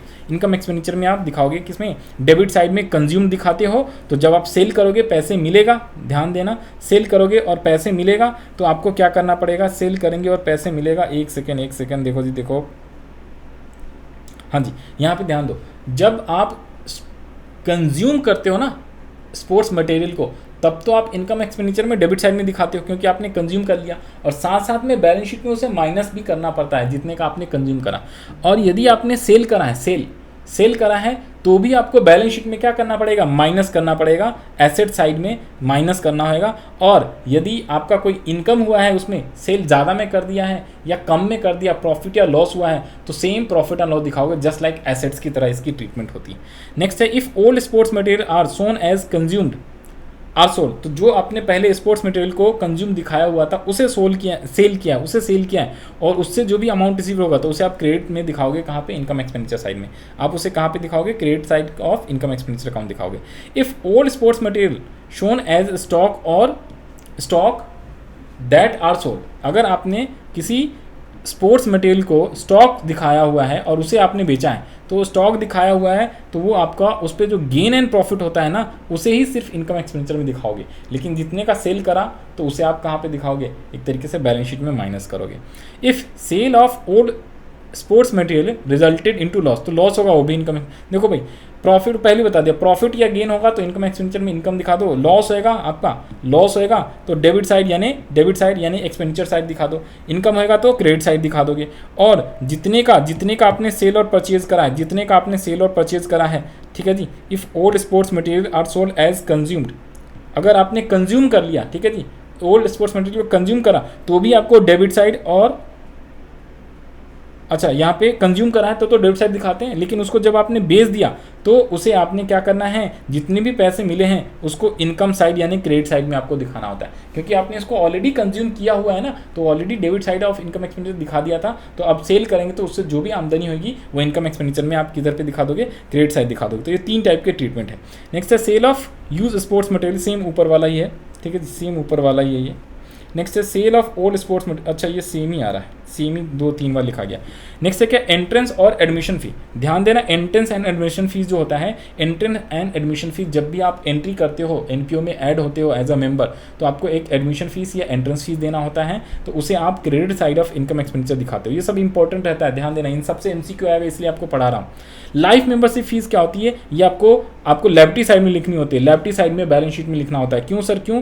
क्योंकि ये एक ही बार पूरे लाइफ टाइम में एक ही बार आपको लाइफ मेंबरशिप फीस देना पड़ता है। इसके अलावा specific receipts in case of NPO, तो कोई भी स्पेसिफिक रिसीट्स होएगा तो उसे आपको क्या करना है, अलग से सेपरेट अकाउंट करके बना के उसको दिखाना पड़ता है। नेक्स्ट है donation and type of donation received by NPO. तो जो डोनेशन मिलता है, तो एक होता है आपका general donation always remember, general है, नॉर्मल डोनेशन है, इनकम एक्सपेंडिचर में आप इनकम साइड में दिखा दोगे। रिवेन्यू नेचर का होगा, इनकम साइड में इनकम एक्सपेंडिचर में आपको दिखाना है। लेकिन अगर कोई स्पेसिफिक डोनेशन मिलता है, तो इसे आप बैलेंस शीट में लेफ्टी साइड में दिखाना पड़ता है। तो बैलेंस शीट में लेफ्टी साइड में दिखाओगे कैसे, यहाँ पे आ जाओ जी। तो अगर कोई स्पेसिफिक डोनेशन है तो कैपिटल रिसीट्स मानेंगे, कैपिटल फंड अकाउंट या फिर स्पेसिफिक फंड अकाउंट, और ये लेफ्टी साइड में दिखाना पड़ता है। यहाँ पे नीचे जनरल डोनेशन के बारे में। लिगेसी क्या होता है, लिगेसी का मतलब होता है विल। जैसे कोई इंसान जिंदा है, ठीक है जी, और वो अपने संपत्ति को या कोई भी एसेट्स को क्या कर देता है, वो एक विल बना लेता है, वसीयत बना देता है, और कहता है कि मैं मरूंगा तो मेरा जो विल है ना, मेरा जितनी भी संपत्ति है वो इस जो स्पेसिफिक जो है ट्रस्ट को या एनपीओ को दे देना। उस केस में क्या होता है, 2 केस होता है। नंबर 1, अगर मान लो किसी का कोई सन डॉटर नहीं होता है तो उसकी संपत्ति क्या अपने आप गवर्नमेंट को चली जाती है, तो वो पर्सन जब तक जिंदा है ना, वो उसी समय एक विल बना देता है कि भाई मेरा कोई वारिस तो है नहीं, तो जब मैं मर जाऊंगा ना तो मेरा जितना संपत्ति है वो इस पर्टिकुलर एनपीओ को दे देना।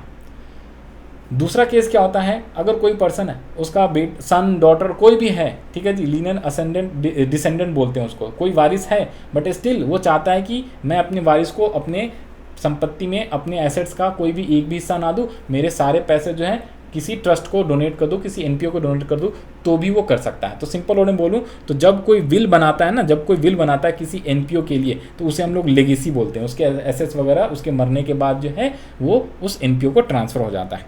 नेक्स्ट है क्या, ऑनरोरियम क्या होता है, ध्यान दो। ऑनरोरियम का मतलब क्या होता है, जैसे अगर आपका वाइवा वगैरह होता है ना, तो कई बार गेस्ट फैकल्टी आते हैं, कोई गेस्ट लेक्चरार आ जाते हैं, कई बार कोई आपका जो है एनुअल फंक्शन होता है स्कूल वगैरह का, तो किसी गेस्ट को बुलाया जाता है, तो उनको चाय नाश्ते का पानी या चाय नाश्ते का पैसा, नॉट पानी, मनी, पैसा, ठीक है जी, चाय नाश्ते कराने के लिए पैसे दिए जाते हैं, या फिर उनको एक तरीके से गिफ्ट के तौर पे कुछ पैसे दे दिए, ठीक है जी, तो कोई भी एक्सपेंसेस कर दिया, तो वो जो खर्चे हैं उसको ऑनरोरियम बोला जाता है। तो ऑनरोरियम इज एक्सपेंस, और इसे इनकम एक्सपेंडिचर में एक्सपेंडिचर साइड में दिखाया जाता है। तो यहाँ पे आ जाओ जी, ट्रीटमेंट क्या होता है, मेनली ट्रीटमेंट देखना है, एक्सपेंडिचर साइड में दिखाया जाएगा इनकम एंड एक्सपेंडिचर अकाउंट का। कैपिटल एक्सपेंडिचर, तो कैपिटल नेचर का सिंपल वर्ड रखो, बैलेंस शीट में दिखाया जाएगा, ठीक है जी। और कैपिटल एक्सपेंडिचर है तो इससे क्या होगा, एसेट्स क्रिएट होता है तो एसेट दिखाएंगे। रेवेन्यू नेचर का एक्सपेंडिचर है तो एक्सपेंडिचर साइड में, इनकम एक्सपेंडिचर में। रेवेन्यू नेचर कहाँ पे होता है, इनकम एक्सपेंडिचर में, डेबिट साइड। कैपिटल रिसीट्स है तो लायबिलिटी साइड में आएगा। Life membership fees, corpus donation, furniture, तो ये कैपिटल रिसीट्स जब भी होता है वो आपका कैपिटल रिसीट्स है तो बैलेंस शीट में लायबिलिटी साइड के अंदर आता है। रेवेन्यू रिसीट्स है इनकम एक्सपेंडिचर में, इनकम साइड में लिख दो, इनकम एक्सपेंडिचर में क्रेडिट साइड यानी इनकम साइड, ठीक है जी। तो बस यहीं तक था, अब ये चैप्टर्स कंप्लीट हो जाता है। तो ये हमने पूरा का पूरा एनपीओ वाला चैप्टर्स रिवाइज करा दिया मैंने अपने क्लास नोट से। टोटल 6 टॉपिक्स पढ़ने थे, 6 वाले में छोटे छोटे बहुत सारे थे, subscription account, consumable item, sale of fix assets, expenses account, income account, annuity, endowment, ये सब मीनिंग है और इसका ट्रीटमेंट हमें सीखना है। और मेन ये 4 आइटम जो थे ना, इसके अलग से क्वेश्चंस आते हैं अकाउंट, जिसमें सबसे ज़्यादा इंपॉर्टेंट सब्सक्रिप्शन वाला होता है, तो इसको अच्छे से करके जाना। Fund based accounting, treatment of accounting, बाकी रिसीट, पेमेंट, इनकम एक्सपेंडिचर और बैलेंस शीट, और ये बाकी थ्योरेटिकल टॉपिक। तो कहीं से भी कुछ भी एमसीक्यू आ सकता है, तो कंसेप्चुअल चीज़ें अच्छे से पता होनी चाहिए, ठीक है जी। कंसेप्ट आपका अच्छा रहेगा तो आप कोई से भी क्वेश्चंस कर सकते हो, नंबर ऑफ क्वेश्चंस लेस भी प्रैक्टिस करोगे तो भी चलेगा। कंसेप्चुअल चीज़ें आपको अच्छे से करके जाना है, और प्रैक्टिस के लिए सारे एनसीईआरटी के क्वेश्चन सबसे पहले प्रैक्टिस करो, उसके बाद और कोई प्रैक्टिस करो, या यू कैन से डायरेक्टली आप एमसीक्यू भी कर सकते हो। तो नेक्स्ट क्लास के अंदर नेक्स्ट पार्ट जो हमारा एनपीओ का रहेगा, उसके अंदर मैं आपको एनसीईआरटी बुक से भी जो है आपका इसका कंसेप्ट करा दूंगा। तो इस वीडियो के लिए इतना ही। आई होप वीडियो थोड़ा लंबा हो गया है एनपीओ वाले चैप्टर के लिए। बहुत सारे बच्चे बोल रहे थे सर एनपीओ वाला जो है रिवीजन वीडियो अपलोड कर दो, तो मैंने जो है फाइनली ये रिवीजन वीडियो जो है आज अपलोड कर दिया है। तो आप लोग जो है इसका बेनिफिट उठाओ, जितना ज़्यादा हो आप शेयर कर देना अपने दोस्तों में। और अगर कोई भी क्वेरी होएगा तो आप डिस्क्रिप्शन बॉक्स में आप लिख सकते हो, नोट्स वगैरह के लिए नीचे डिस्क्रिप्शन में लिंक है, वहाँ से जाके आप जो है डाउनलोड कर सकते हो। इसी के साथ ऑल द बेस्ट, आप लोग अपना प्रिपरेशंस करते रहो। इस बार जो है पक्का CUT एग्ज़ाम निकालना है और अच्छे से अच्छे कॉलेज में आपको एडमिशन्स दिलाने की गारंटी है। आप अच्छे से पढ़ो और अच्छे कॉलेज में आपको एडमिशन्स पक्का मिलेगा। अच्छे से प्रिपरेशंस करो, CUT की एग्ज़ाम दो, सारे क्वेश्चंस करके आना, कोई भी छोड़ना नहीं। जो भी डाउट्स रहेगा आप कमेंट सेक्शन में लिख सकते हो। टेलीग्राम चैनल पे भी आप जो है मेरे को फॉलो कर लेना, वहाँ पे भी अगर आपको कोई दिक्कत है तो वहाँ पे भी आप क्वेरी पूछ सकते हो। नहीं भी फॉलो करोगे डोंट वरी, वहाँ पे आप क्वेरी अपना पूछ लेना। इसके साथ बाय बाय, हम लोग मिलेंगे नेक्स्ट वीडियो में नेक्स्ट पार्ट में।